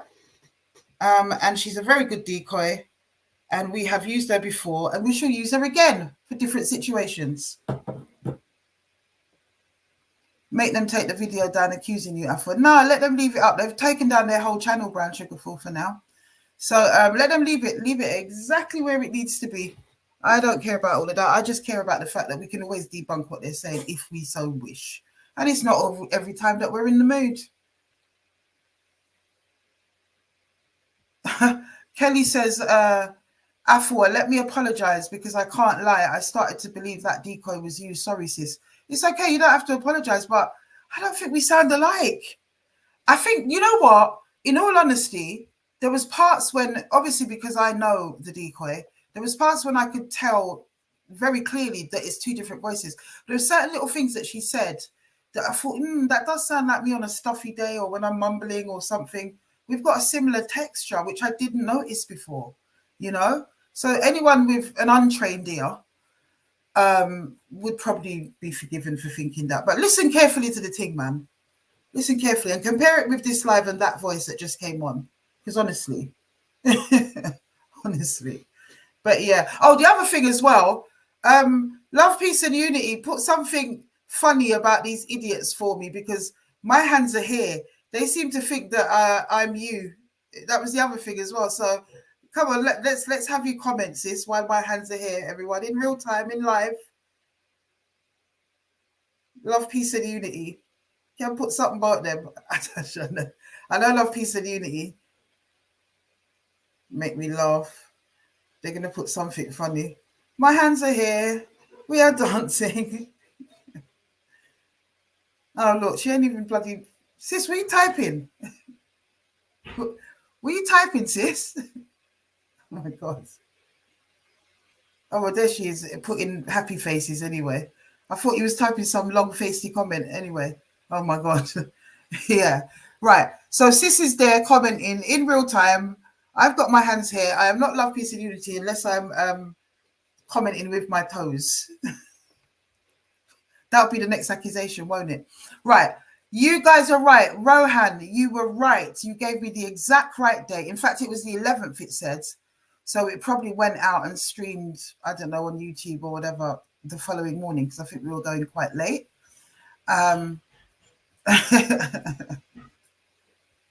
You guys are kidding me. I think we were going quite late. So I have found the Peter Bailey thing. I found it and I'm going to share it now. It's the real His Time Is Uppers that remember this. Because this was quite a few months after the original story as well. So I'm not going to go into the original story. Go back to those times, people. If you really want to understand this platform, you need to go back to 2020 on Instagram and move forward until you will see the jump when we jump to YouTube in 2021 and roll it from there. Go right back to the beginning for you to really understand this platform. Not all the pasta that you see playing out recently. These are just people that are attacking us and trying to take our focus, but it will not work, will it? Reaching. Exactly, they're reaching. No, I've got ambidextrous toes. I can be the moderators and I can be doing this at the same time while my hands are showing because I've got ambidextrous toes. Yeah. That'll be the next thing, you know?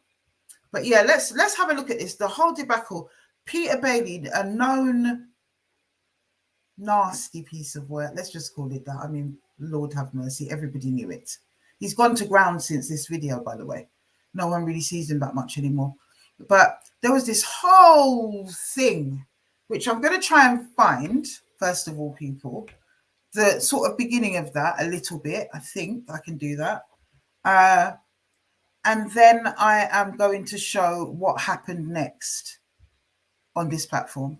There's so many people been liberated by this. There's so many people that have been outed, quite rightly so, by this platform. And this is just one of those moments historically on this platform. And certainly the reason that it was set up. Let's get back to our roots. Hold on, people. Let me try and find this one here. Because there is one just before that, I do believe. Let me try and see if I can find it.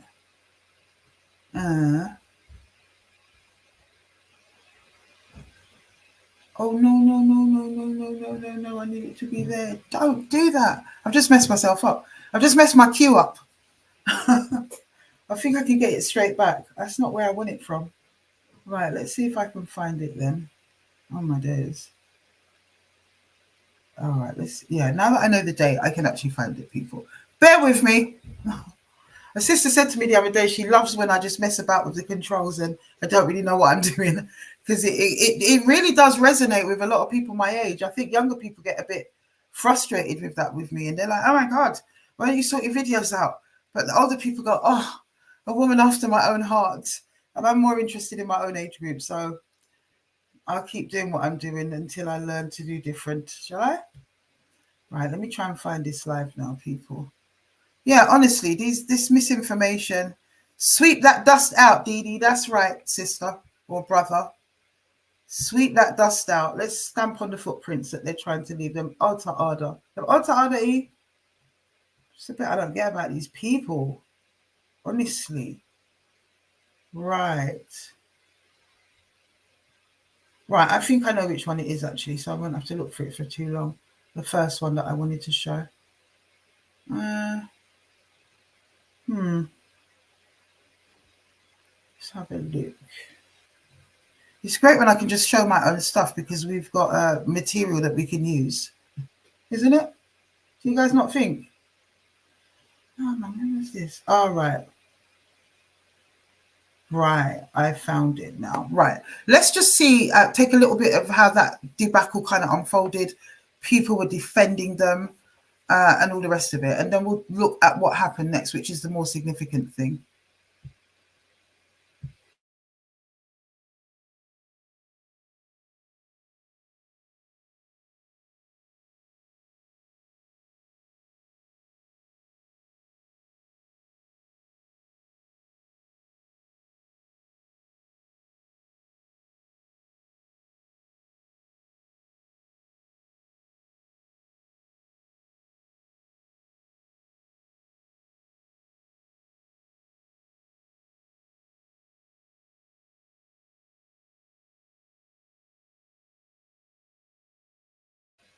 You know how it's giving you the wheel of death, people? I'm just waiting for it to load.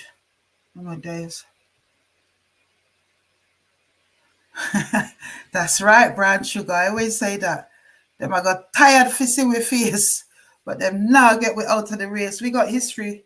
You know, these people just came yesterday. We got a whole catalogue of history that we can draw on to illustrate our point. Run like puss. That's where they've gone now. You know why they've taken down that page? Because they know the heat is on. The case is in full swing. Do you understand? We've submitted our papers. They know that the police are, somebody has told them they need to hold back.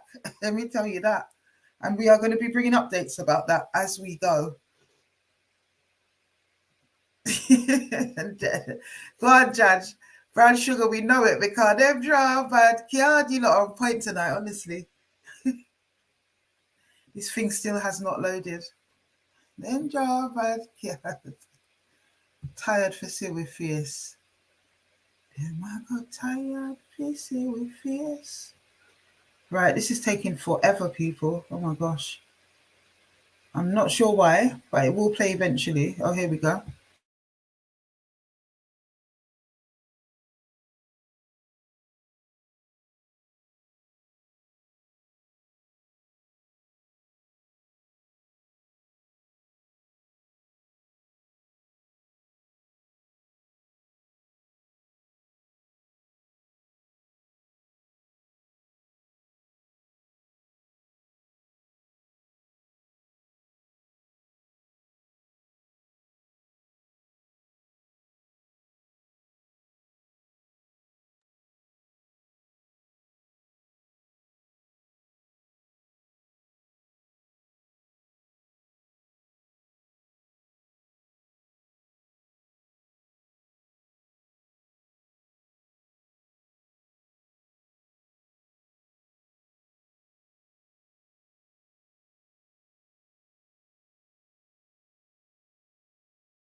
And we'll get around it. So blessed love once again. Yes, yes, yes. I see that my moderator is in, nice and strong. I think we're going to need it tonight, my sister. As much moderation as possible, because I'm sure the dirty bungle and the trolls them are in full flow. So I'm not even going to beat around the bush this week, my brothers and sisters. I want to wrap something up. This whole show this week is going to be, this live is going to be about the Peter Bailey debacle. That's what it's going to be about this week, because I don't know where this guy gets off in saying the things that he says, but we're going to dissect it. We're going to go over it with a fine-tooth comb. Blessed love, family. I see everybody climbing in there. Blessed love to you. Yeah, blessed love. We're going to chop it up. We're going to look at case or police evidence and raping her to the point where she needed stitches, and that's been recorded. Yeah. Out women so you can do whatever you... Nah. No. So what's the most took off all your social? Let's go through it, my brothers and sisters. Everything, all the texts she sent and everything, yeah? So tune in.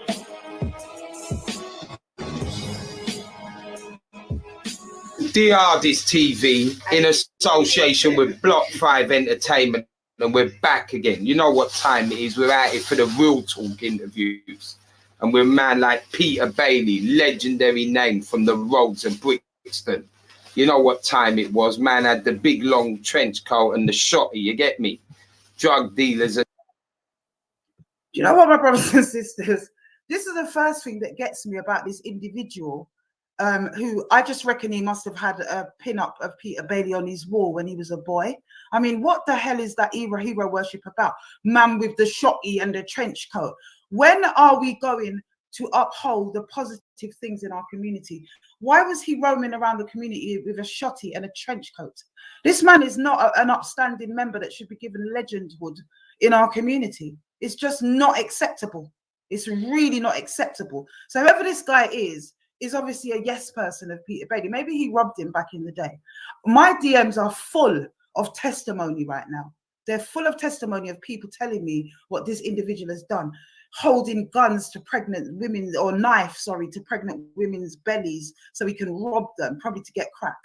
You know, who is this guy?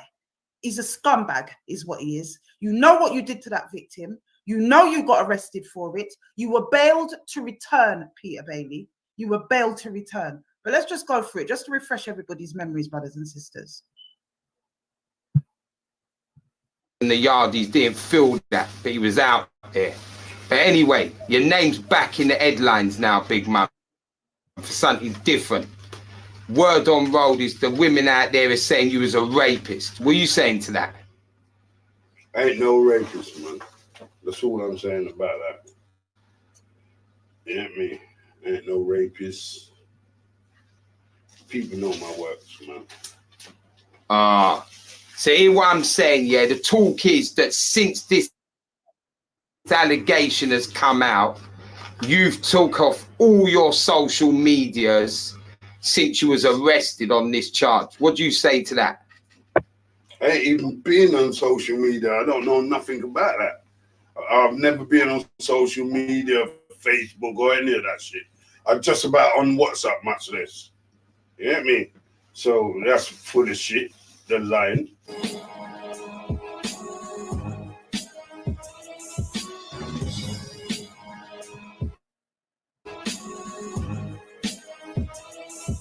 As the police arrested Peter. So let me just make another point about this social media thing, because I'm going to break it down bit by bit. I was told by the victim that he had shut down his social media. This was the term that she used. He shut down his social media on the back of what he did to me.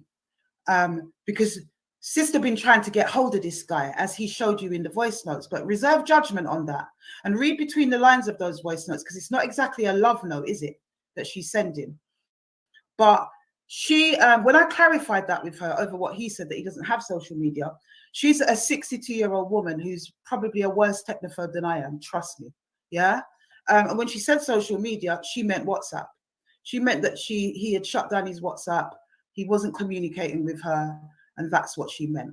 So what makes me laugh about people that tell lies is that they pick out the smallest little details in the bigger scheme of things, whether you shut down your social media or not, by the by, yeah? It's just information that I got, hence the reason I was regurgitating it.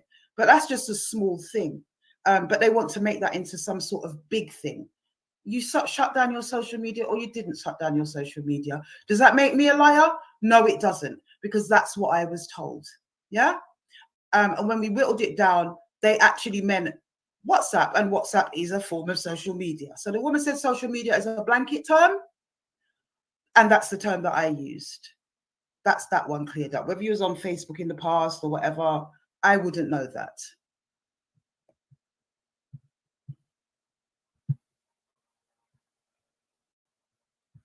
Bailey and put him in a jail cell? Nah. Nah? No. So what's the most the police have done with you? Come chat to me and tell me about this woman's made allegations, and I just showed them my text on my phone. And that was it, mate. And what are you saying? They just walked away? No handcuffs, no nothing? No nothing. Absolute rubbish. So you wasn't arrested then? You wasn't questioned? You wasn't bailed to return? And when you returned after you'd committed yet another offence of contacting the victim, you wasn't questioned on that bail to return about that offence? Is that so? Continue. So let me tell you now, obviously you've just said you've got texts from this woman. Yeah. So I'm going to ask you, what was or still is your connection with the woman in question? With her. Since this allegation, she has texted me a number of times on this phone. I've got all the texts and all the love and come round and all that bollocks. So that's the only connection I have with her right now. So hear what it's saying up there. Like this Afua Rose has spoke on what the women are saying.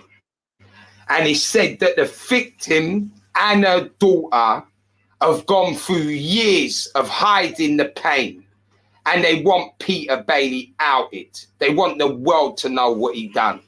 What do you say to that? She's full of shit, man. I don't know what she's talking about. I've never dealt with her too just the other day, sort of thing. Yeah, they're full of shit, man. So what I'm saying to you, yeah, is saying back in the day, this is what's up there as well for everyone to listen to. It's saying back in the day, Peter Bailey was running through the Brixton community, raping any woman that he felt he wanted to. What do you say to that? Yeah, man, that's bollocks, man.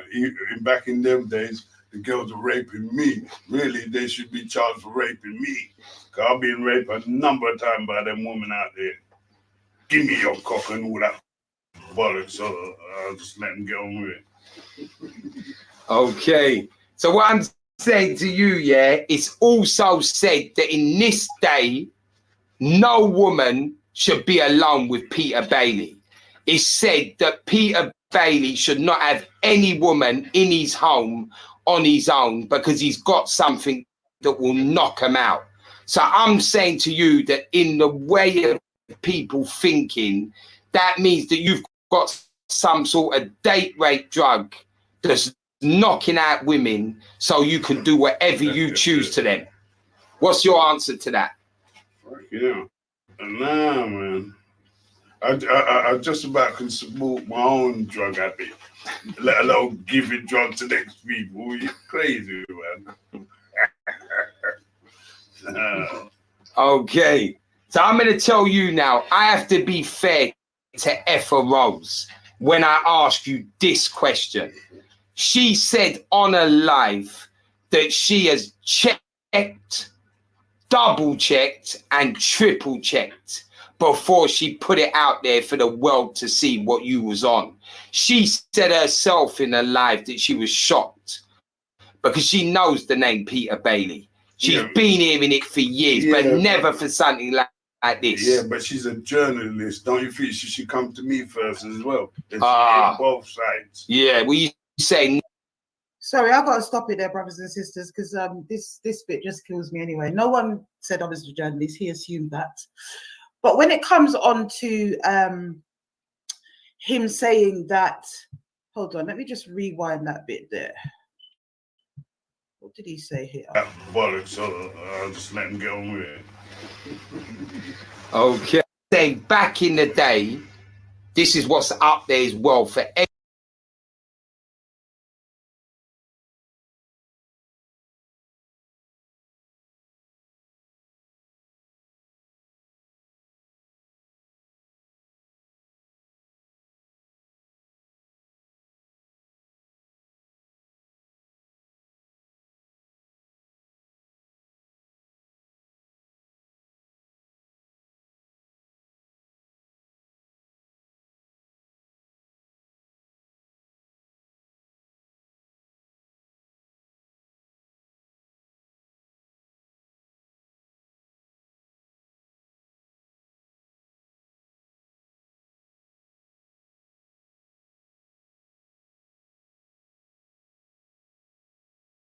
Sorry, guys, I got to reboot. This damn computer, honestly, I swear to God. It does my head in. There's a particular part that I'm looking for. Here we go. Here we go. Voice notes, yeah. What I want to say is that you're saying, and I don't, it's not really a big criticism. It's just maybe. Right. So this is where people from the community come on and start to defend Peter Bailey. People that know him from Brixton. No, part of me feels that you had your own agenda within all of this.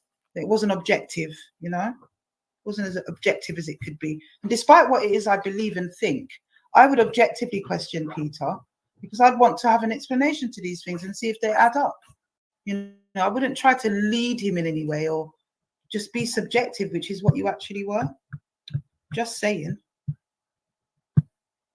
Just saying.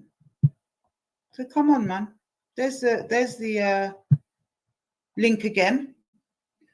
Kind of waiting still, would have been interesting. For some reason, someone said earlier that Truth and Right TV is Peter Bailey's lawyer. If that's your lawyer, brother, boy, try don't commit any more crimes. I hope he's not going to be defending you if this thing gets to court. I really do. That could never be your lawyer. That can't be true. Whoever's saying that can't be true. That man Truths and Rights could never stand up in one of Her Majesty's courts and defend anything. You can't be serious. You really can't be serious. The man sounds half cut, and he just chats the most cucker. You've never heard anything like it. You know, he's one that needs to come on. So, sorry, you know what I mean? Hey, I said to myself, what on earth is this madness? You know what I mean? And you know what I mean? I think he's got mental health issues, to be fair. He sounds a bit unhinged. Oh, okay, we might have somebody here. This looks like it could come through. Blessed love, brother. Sister. How you doing, sis? How you doing? Oh, okay. Sorry, I've got the stream link in the way. I couldn't see you properly. Bless up, sis. Yeah. Greetings, Queen. Greetings. How you doing? I'm very well. How are you, beloved? I can see you now. I'm not sure if you remember me from the march. Me and my sister and Peppy was doing a little thing on the stage, explaining a few things. Do you remember me? Yeah, I do remember you, actually. As you've said it. Yeah, my name's Olive. My name's Olive. Yes, the black Olive. Olive. I like that. What are you saying, Yeah, sister? yeah. What it is, yeah. Let me just I just want to make something clear before I even start, innit? So I'm from Brixton, innit? Proper Brixton. I mean, old school Brixton. No, everybody Brixton. Bro, born and raised. I was born in Camberwell, Peckham, yeah, St. Giles Hospital. My mum was living on Samuel Road at the time. So obviously, when she left the hospital, we're going back to Brixton. You understand? So I'm Brixton. Then I grew up on Stockwell Park Estate. Stockwell Park Estate is where all of the Mansden, if you know anybody, you know you have to have made at some stage the Stockwell Park Estate trust. You understand? Yeah, I'm hearing you. So I know the whole of the Mansden. I'm hearing you, sis. Right, and I know Peter as well, Peter Bailey. Yeah. So I'm just basically coming on to throw my little 2 pence in, because I think sometimes a balance is needed. Now, sis, I just like to commend you on everything that you're doing in terms of, yeah, remember I was saying to you that if the streets need cleaning up, yeah, it has to be done. There's nobody doing it. You're the one person I see trying to make investigations, yeah. But I did mention to you when I was speaking to you about the sort of repercussions of innocence. I'm not even sure if you remember this, yeah, because now, as I said, I'm in 100% agreement with what you're doing, because in my teenage years, I was abused. Do you understand? By a reggae artist. I'm not even going to go into it, but that's just to show that I can relate to what you're doing. And it's a traumatic thing for a girl to have to go through. You understand? And at some stage, it will come out. Yeah. What happened to me. So I understand, because I was a sort of like tomboy growing up, what's going on in terms of, you know, the man them. I'm a DJ, chat lyrics on the mic, me and Peppy, big up yourself, Peppy the Great. I remember you guys for that when you were telling me about that, yeah. Right. So, but what it is I know Peter, and I grew up with Peter, and I was speaking to Peter even during the week, yeah. Now, Peter is declaring his innocence. Now, I'm of the stance that says, irrespective of whether he's innocent or he's not, yeah, he needs a platform like you was offering him to basically say yay or nay. You understand? I was saying on the stage when I was at your march on the 16th of October that I'm not into no jungle justice or no lynch mob mentality. And I said that because you last week were saying how much you love the black man, which is a powerful thing because you're a black woman. You understand? Now, my take on that is actions speak louder than the word. So I love the black man as well, and I will always try to prove it. Like, I'm here, and I'm not coming on air in defense of Peter. I'm just coming on air in defense of justice, although Peter is my brethren. Now, I just wanted to make mention about these voice notes that you were playing, and both you and Peter was playing these voice notes. Yeah, what I want to say is that you're saying that Peter's a crackhead. It sounds like she's on something as well. Oh, I never made any bones about it. I said, I think I did say in the thing that this woman had a problem with drink, and that she'd come out of detox. at the Right, time so of this pack, and that yeah, caused her to fall off the wagon. and you have to take that into consideration. That's my point, isn't it? Right. So No. She was detoxed, and I've got that okay. verified as well. Not just for her family, but it's been verified. She had detoxed at the But time of it. yeah, She and I was hear that. drinking lemon water when it was spiked. And that's Do you good. get And I me? hear that. So she And I hear fell that. off Yeah, after I that. get it. I get it and I hear it. But what I'm saying is that at the time, then she wasn't perhaps detoxed when whatever was going on. Do you get what I'm saying? So it works both ways, is my point, sis. Yeah. And Sorry, let me just hold it. Can I just interject again, please?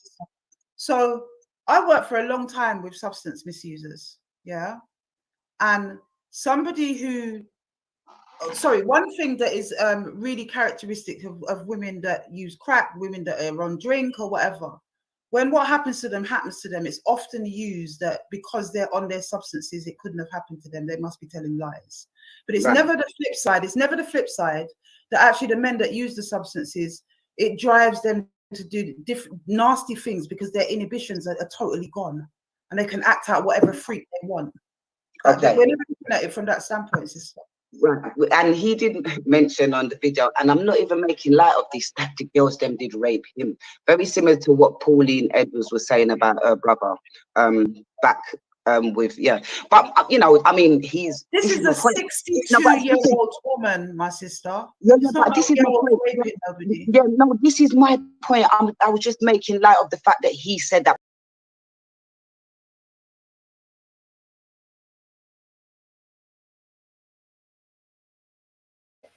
You guys remember that, right? You remember, but you can see all the justification, all the begging for him, all the verifying him, endorsing him from this mad Dardis person who just likes to bloodsuck from the black community and show all the gangsters and give them a platform and give them notoriety, to people that know him for a long time. And even though they have given testimony that they are survivors themselves, and all the rest of it, they still cannot comprehend how somebody they know is that. That's the fight and the struggle that we have in this community. They still can't comprehend it. And we saw that there with this individual. Go back and watch those videos because there's a whole lot more fight from that individual and others in relation to this Peter Bailey guy. And you can see straight away that he's gotten, I mean, look at him, listen to him and look at him. You know, really, apparently he was nice at one point before the crack, but well, you know, crack does ravage people. But that beanie hat he had on annoys me.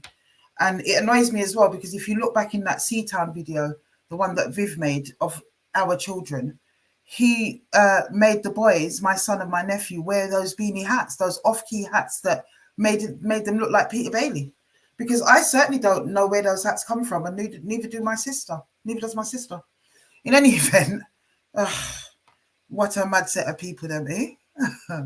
Let's look at the moment when Peter Bailey's daughter, months later, because this was way back in 2021, let's look at the moment that Peter Bailey's daughter, the following year, who had not seen the live, is very estranged from him at that point, had not seen the live till much later. And then she approached me. She felt compelled because of the way that he was gaslighting the victim and people believing because the victim had her own issues. God rest her soul, by the way. Lovely sister. People believing him, of all people. I mean, the guy that's just got the worst reputation next to Rat. And they believed him because they had something to pick at when it came to the sister. These are the things that we're up against. Being called liars consistently. But look at the moment when the tables turned and there was no question that you could have had a pin drop. These idiots that we got going on with us, they ain't the first trolls. But these trolls that we had at the time, Truth and Rights and all these other mad people, you could have heard a pin drop from them. And what I thought was really disingenuous at the time, and I will say it again, is the fact that Peter Bailey's daughter appealed to the people like Black Olive that we saw and others, and Dardest, to join her on the live. And she wanted an apology for the victim. They never came and they never commented. Unbelievable. But watch this moment, people.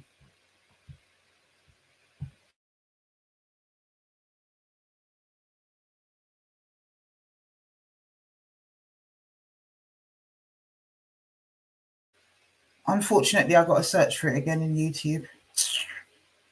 They need to get a way that we can get to them more easily, because it is a bit of a chore, in fact. Yeah, it is. Right, let's see. Right. Oh, I think I've got to come forward. That's what it is. All right, give me a moment. Yeah, I think I've at it now. Right, here we go.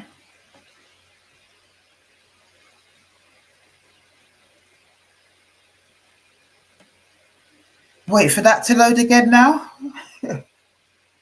Honestly. Here we go.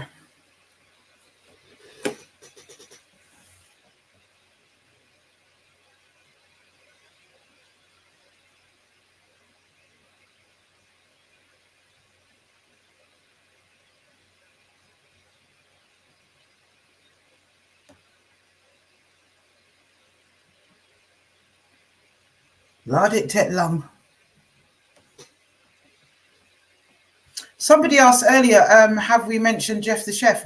We did mention him last week, but I forgot to show the picture. So that's Jeff the chef. Just for those who didn't see last week, or for the fact that I forgot to share it last week when I said that I was uploading it. But yeah, we did mention Jeff the chef in last week's live, sis. Go back and have a look at that for me. Jeff the chef, you know. I remember, but I mean, we've all bought food. If you know Brixton, you've bought food from Jeff the chef. He was in other locations before. I remember seeing him in all sorts of places. Brockall Park here and there, different parts of Brixton. But when Box Park went up, he kind of took up residency around there, as far as I know. And look at what he turned out to be. I'm sure if that sister had come to this platform and shared that story, you would have been hearing, like you have with so many others, about how wonderful he was. There's, you know, we got too many. Lefty, people swore for him, that got debunked. We all know about Wisdom, who jumped off the bridge before facing justice. That got debunked. There's so many, and there's others that will come. Can't even think of all of them on the top of my head right now. So many of them have been debunked, and Peter Bailey, this is one of them. When this video loads, you will see. Bear with, people.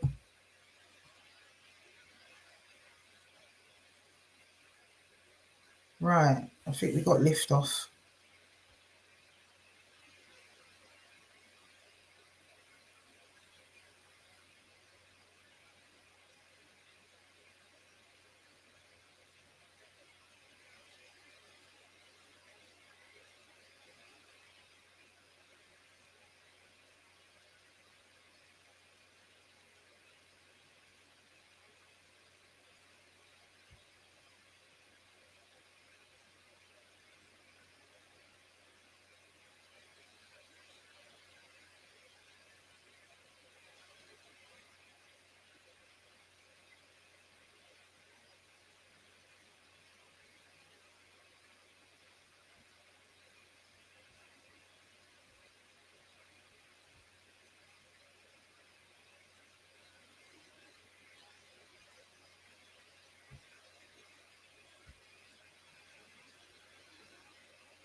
Play your recording because I want you to cast your mind back to in fact, you know what? Forget the recording. I'm going to do that last. I'm going to bring this person on, and she's going to tell her story about Peter Bailey. Blessed love, daughter of Zion.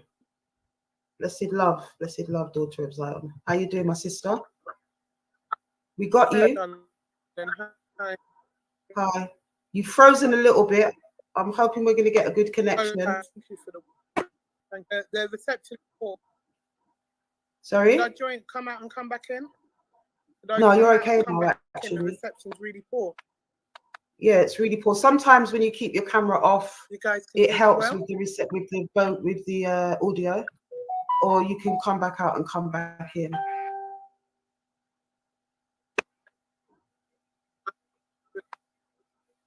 Does that help? Okay. The devil is a liar. We're going to do this tonight. That does sound better, yeah? Yeah, I can hear you a lot better. But you're still okay, breaking. That might be Should I it. leave and come back in? Leave and come back in and see what happens, okay? Should I leave and come back in? Yeah, leave and come back in for me. Say nothing. Okay, sister's going to come back in. Well, for those who know who that person is, but you guys are going to find out. For those who don't know, you guys will find out who that person is in just a hot minute. They're going to come out, come back in. We'll see them back here in just a few. So people are saying they can't see the change.org link. I did put it in the description for the live earlier on, so it should be there. Just have a look in the description box where you've got the title of this live, and you should be able to see it. That seems a bit more stable now, my sister.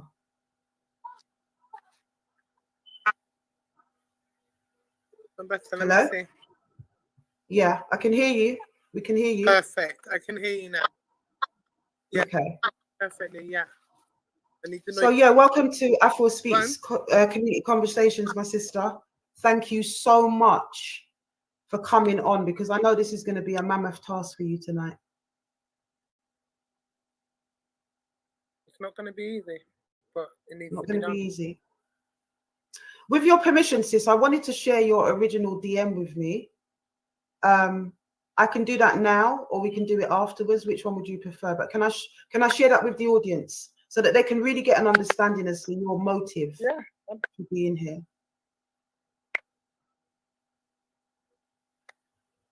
Absolutely. Yeah, I can do that. That's fantastic. So I'm going to do that for you, my brothers and sisters, because I don't want to hear anything from anybody tonight. We invited Dades TV and other people that have been defending Peter Bailey in the past, and not wanting to believe the victims. And we always believe the victims here. We've been doing that. They have been doing that. So I'm going to show you what this sister sent me originally in terms of the DM.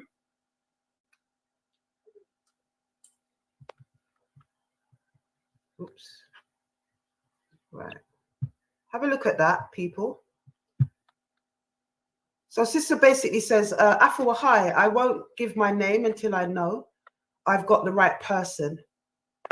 But I understand you did a piece on my father, Peter Bailey, addressing the truth about the monster him and his friends were, and got a lot of slack for it. What shocks me more is people are still umming and ahhing about it. And believe me, you've only scratched the surface. I love my dad, but he is what he is. And although I can't apologize for what he has done to these ladies, and believe me, there's many, but I can tell the truth. Second, sis. So there's another one here. So that was the message that you sent me, sis. And there was sorry, let me just finish it off. It's really hard to get the screens all going. All at once, sis. Just 1 second. Let me show the rest of that message, because the rest of it, I think, really encapsulates your sentiments, really. And I think it's important for people to know that. So you go on to say, you can't apologize for what you've done to these ladies, and you believe me, there's been many, but I can tell the truth, what I know to be facts. I don't do this lightly, but I identify with being a Hebrew Israelite, and right is right. And if I can do something to help to heal their pain, then I must. Those are very, very honorable sentiments, my sister. Very honorable. Honorable. because we live in a world that says they're honourable, but no, that's general human nature. That's how we should be a nation and how we should be as a people. Like I said, I don't do this lightly. You think I do this lightly? My scriptures also tell me to honour my father. That's right. Now, I can't wrong and wrong. Look at my father. We're finding it really difficult to hear you, sis. Free, so the racial demons. Can you hear me? Similar abuse, not from my dad, but similar abuse. And what did it for me was this comeback video. Was this? I sat there and I felt. I know how it is when you've got small children, sis. Oh no, it wouldn't be so bad if it was bloody small children. That is perfect now, though. Okay, brilliant, brilliant. Yeah, so continue, my sister. Yeah, there's no way that I was look, this hasn't been easy, and I do love my father. Love my dad. I can't not. I just don't like my dad, and I don't like the things that my dad is responsible for. I'm also a victim of similar abuse, not from my dad, but similar abuse. And what did it for me was this comeback video. Was this? I sat there and I felt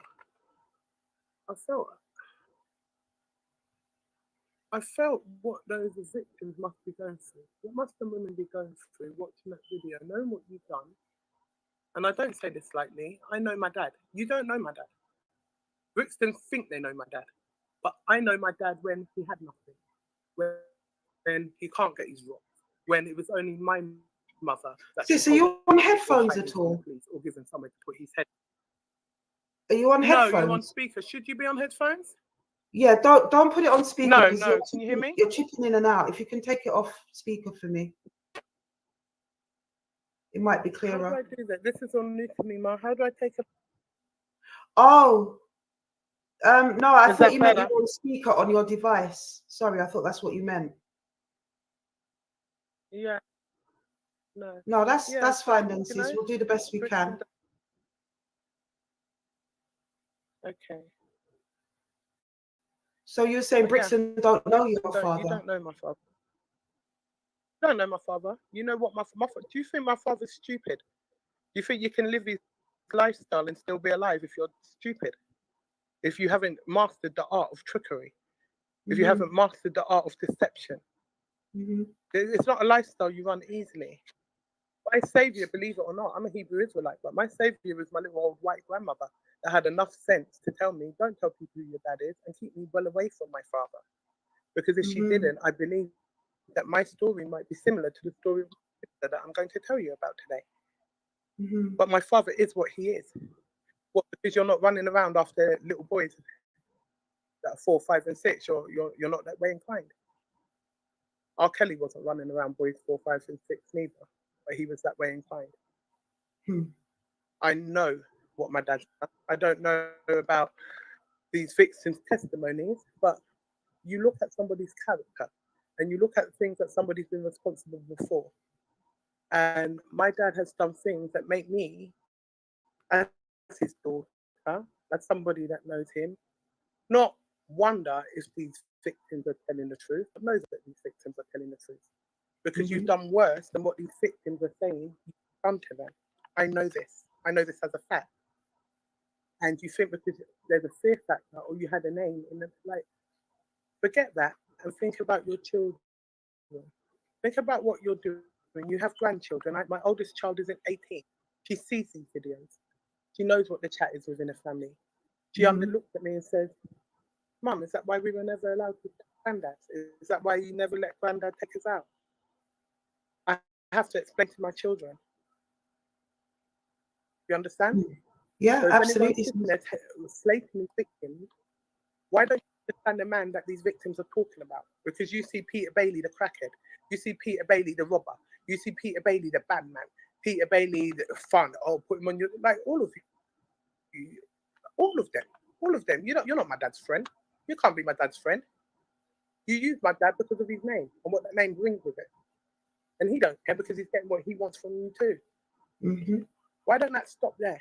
But it doesn't. It filters down to women. Takes what you want from girls.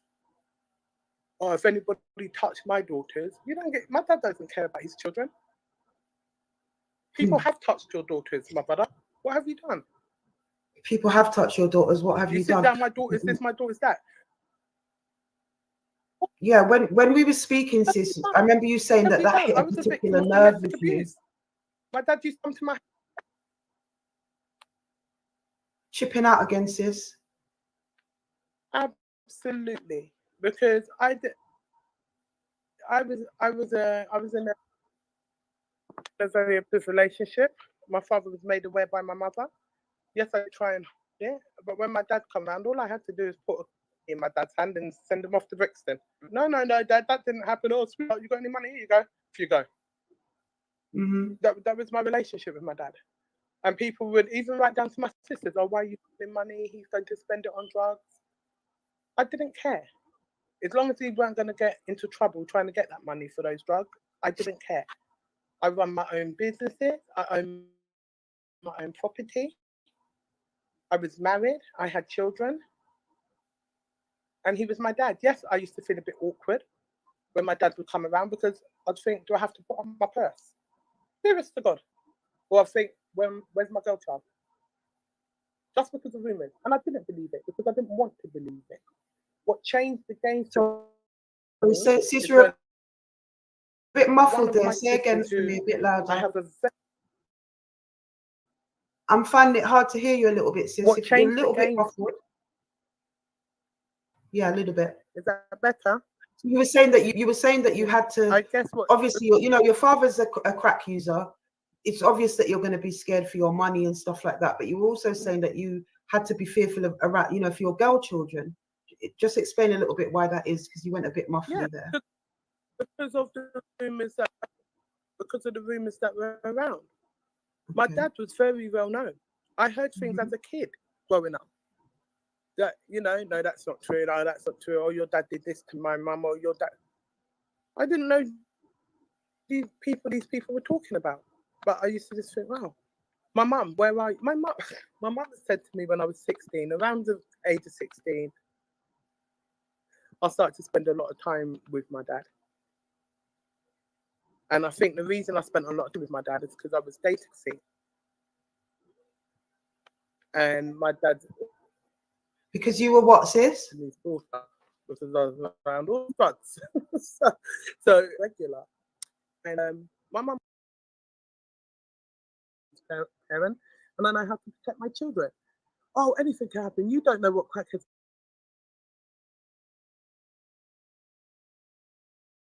say, but I don't know why she just won't get it out. My mum was 15 when she had me. I don't know if it's something that went down. Your mum was 15. Understand that you've got grandchildren that are watching these YouTube videos. Why are you masturbating? If my dad didn't put out this video, for me and you wouldn't be speaking, You wouldn't be speaking, We wouldn't be speaking. I most probably would have left a comment saying you don't know the devil with it. Yeah. But me and you wouldn't be speaking. It's speaking. the fact that he had the audacity, isn't it? Video, to do he had the audacity to do a clapback video with this Dades guy and actually tell lies. Exactly. Yeah. And like you said, his body language. He's your dad. When he's lying. But when you watch the video, if anyone touched my daughter, if anyone touched my daughters, not touch my daughters, and I'm brother, you did, you did. No one could touch your daughters, but you tried to touch your daughter, my brother. But you touched your daughters. It's all a front, isn't it?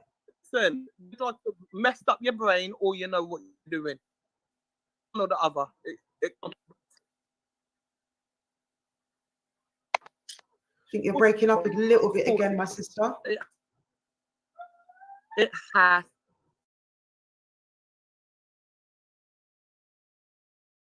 You guys get the point. I don't need to play the whole thing. Go back to June the 11th, 2022, if you want to actually watch that entire live. And I'm going to end tonight actually with a little clip. I can't share too much of it because it's EastEnders, so that's going to be copywritten. straight away. Don't even need to report it. It's just automatic on YouTube. So if I can only play little sound bites of it. But it's something. I'm a lifelong EastEnders fan, and I'm not ashamed to say it. I'm born and bred in the East End. When EastEnders came out, I was 16, and Ian and Sharon were the same age as us, and we just thought that was very thrilling. So as 15-year-olds to have that, especially as black kids, and they kind of, they were a bit more gritty in the old days, and they showed black people on TV in a soap, so it was quite nice. But I've been watching ever since. I'm a lifelong diehard fan. And this week, the story, big up all the EastEnders fans, if there's any left. Put up a one if you're on an EastEnders head like me. Or if you remember Yolandi. Remember Yolandi? Patrick's wife. Yeah. She has been in a storyline this week about her being sexually assaulted. That's the storyline. Hey, Miss Kit, you've seen it, innit? Look what they've got to do, Yolandi. Poor, good church-going Yolandi, that nasty pastor man. But I'm really happy that EastEnders are taking on that kind of narrative that is all too familiar in the African Caribbean community with the pastor man, the nasty little pastor man. And he's gone for one of the church sisters. But they've shown where this guy is a prolific offender. And I love the way they've done it recently, where they've gone back through the ages of this man's offences in the church. But there's a particular scene where Yolandi is disclosing to Elaine, who works in the pub, the boxer's wife. She's disclosing to Elaine, and she's not telling anybody else. But it's a real good insight into why people don't speak out, especially in our community. The shame when Christianity is involved as well, even more so, and the pastor being an upstanding member of the community, and so on. And it just shows that, and it shows the kind of I guess accepted English expectation. That's the word I'm looking for. The sort of English expectation, where we're living here, it's Britain. Tell them, go to the police and whatever. And you can really see where Yolandi's cultural barriers and her cultural hurdles stops her from doing that. And it's so significant, it's so poignant. The way that story goes and the way that she depicts that person in our community. And we all know them. They're our mothers, they're our grandmothers. Even when it happens to them, they cannot deal with it. So I'm going to show a couple of clips from that, and then I'll put the link out, and then we'll say goodnight. 1 second.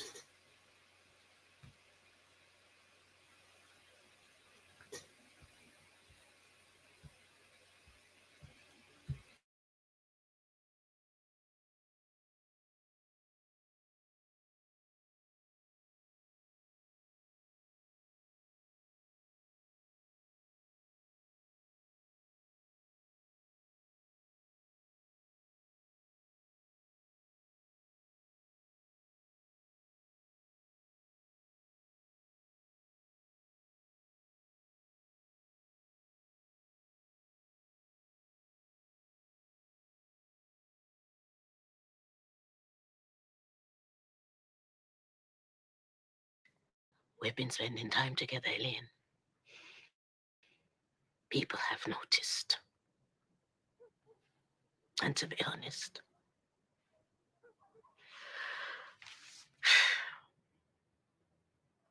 it made me feel special. He made me feel interested.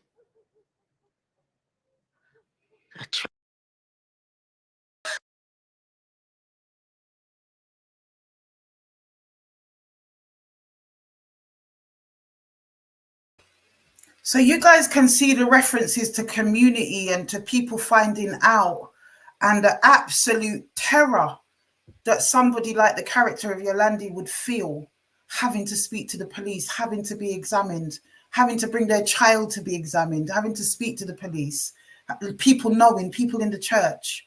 This is what is affecting us, people, the shame that our forebears carried. And it has continued. It has continued with our people. It is live and direct. It is live and direct, honestly. Yeah, it's live and direct. I could go into it. I've been into it so many times. I'm tired. I've spoken till my lungs are about to burst. I've broken it down socio-economically. I've broken it down historically. I've broken it down on so many levels over the years, and we're still not getting it.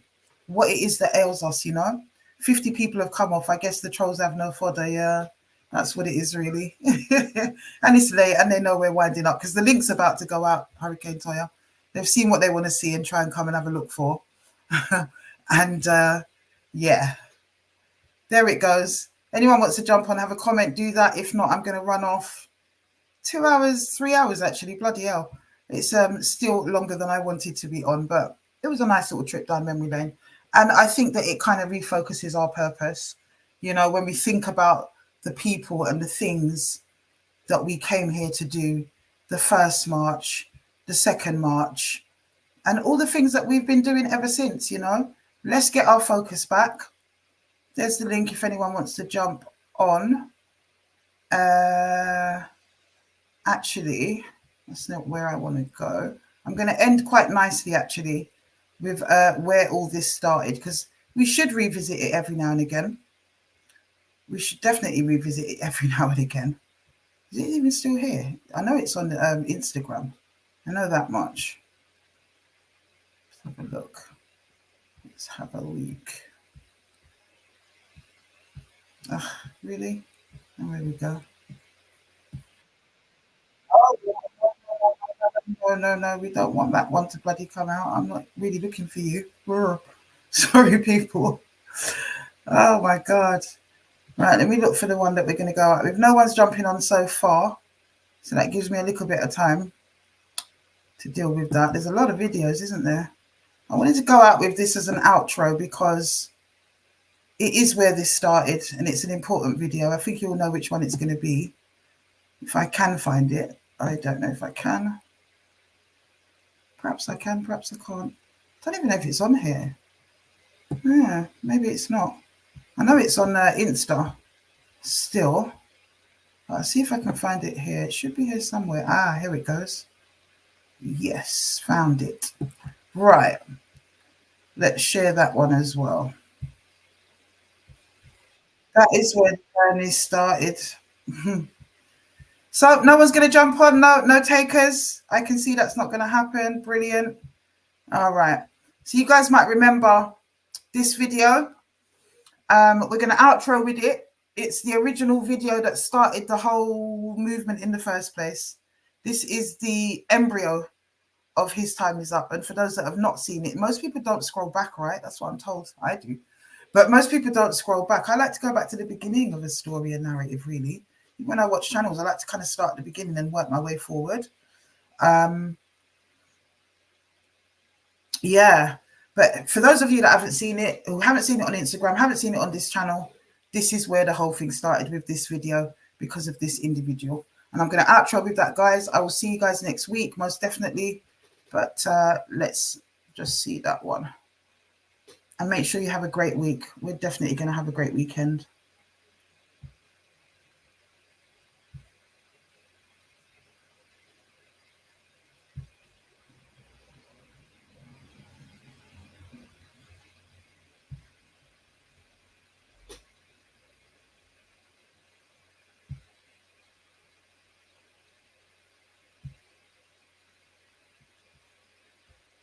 Right, so I'm making this video because I really feel compelled to have to do it. I'm not usually one for making videos or putting things up on social media to any great extent, not really my thing. But this one, I want it to go viral. I want this video to go worldwide. I want everybody to see it. But particularly, I want people in the community of Brixton of a certain age. Anybody who's over the age of 40 will remember this person that I'm about to tell you about. Anyone. Yeah? If you lived in the Brixton area and you're over the age of 35, 40, you will remember this individual. I'm going to tell you about a persistent predator that is a scourge in our community. I'm going to tell you about a predator that is such a bad man that nobody would ever challenge this individual. This individual that enjoyed going around killing people, enjoyed going around raping young girls. We are talking about an individual that has impregnated and systematically raped a whole generation of black women in the Brixton and South London area and probably beyond. We're talking about an individual that was literally like the Debo. Remember Debo from Friday? He was literally the Debo of the black community in South London at that time. This individual is a disgusting individual. This is the season for calling out nonces and paedophiles, okay? Now, this individual has had a reign of terror that spans probably about 30 or 40 years. This is an old man now, he's in his 60s, coming up maybe even 70. He's still at it. I heard news today that he's got another 14-year-old girl pregnant. I spoke to my daughter's godmother last night. She told me that, yes, she too was raped by this individual at 12 years old. Yeah? The individual that I'm talking about is none other, if you haven't guessed it already and you're from Brixton, who used to walk and terrorize Brixton? Whose daughters wasn't safe in Brixton back in the day? You know who I'm talking about. I'm talking about none other than Vincent Dirty Rat. Vincent Rat, paedophile Vincent Rat, impregnating young girls from the 1980s, come right up even beyond that. That's who I'm talking about, okay?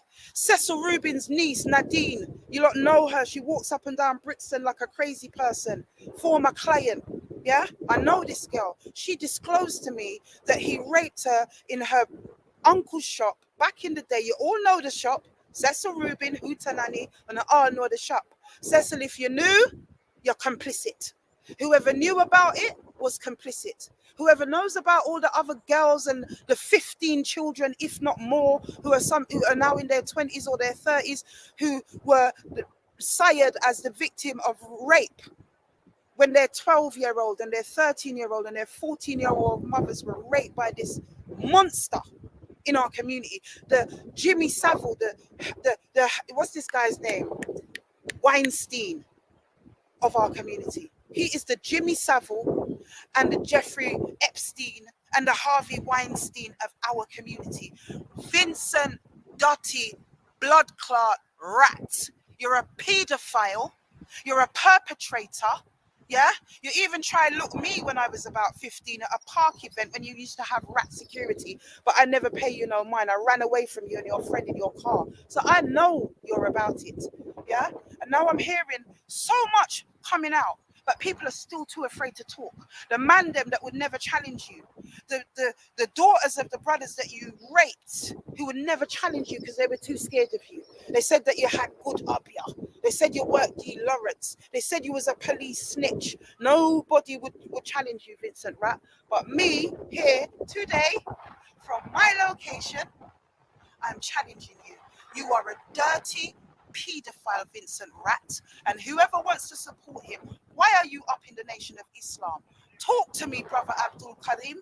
Talk to me, Freddie Daly, because you must know who this guy is. Brother Hillary, Abdul Karim. You lot are Brixtonians. Brother Wayne, you're Brixtonians. Why is Vincent Rat allowed in the mosque? This is why I stopped working with you when I saw this rapist, this scourge in our community, rape a whole generation of sisters. Got children all over the place, probably even procreating with each other, having disabled children. We don't know. He's prolific. There must be hundreds. And I'm saying today, DM me, sisters, if you want to do something about it, because there is no upper limit in it being able to take sexual abuse, historic cases to court. There is no upper limit. If it's 50 years, we can still have him. DM me if you suffered under Vincent Rat. Back in the day, in the Brixton era, when Ratty was a bad man, because he ain't a bad man now, he's an old man, yeah? Stand up. And all you brothers that never spoke out, all of you that never spoke out, you are all complicit. You are all complicit. Check yourselves. You've got children now. I know everybody was scared. I know this man terrorized the community. How do these little girls feel that every day they're in the playground? Yeah, having to deal with this man, hearing how many people he's killed and whatever, knowing that he's raped them and they can't say nothing. There's so many victims. Vincent Dirty Blood Clot Rat. Yeah, you are vermin. And we're calling you out today. I want this video to go viral. Talk about the round bed that you had in the bottom of your shop or the yard at Paulette Road. The round bed with the mirrors on the ceiling. Yeah, the victims have spoken to me. They've spoken to me. Yeah? And I'm telling you, more is going to come out. I am not resting until I have your head on a platter. Vincent, dirty, blood clot, rat. Yeah, I said it. Afua Rose, Afua Chibweze. I said it. Yeah? You are a scourge in our community, and I will not rest until your head is on a platter. You're bright about your working in the black community to make things better and work with the youths and the gangs and give money to nation and them things there. God, pay your victims. Pay your victims. Some of them are crack whores on the road. Some of them have committed suicide. Some of them are mentally ill because of you, Vincent, dirty, blood clot, rat. If you've got more than enough money coming in,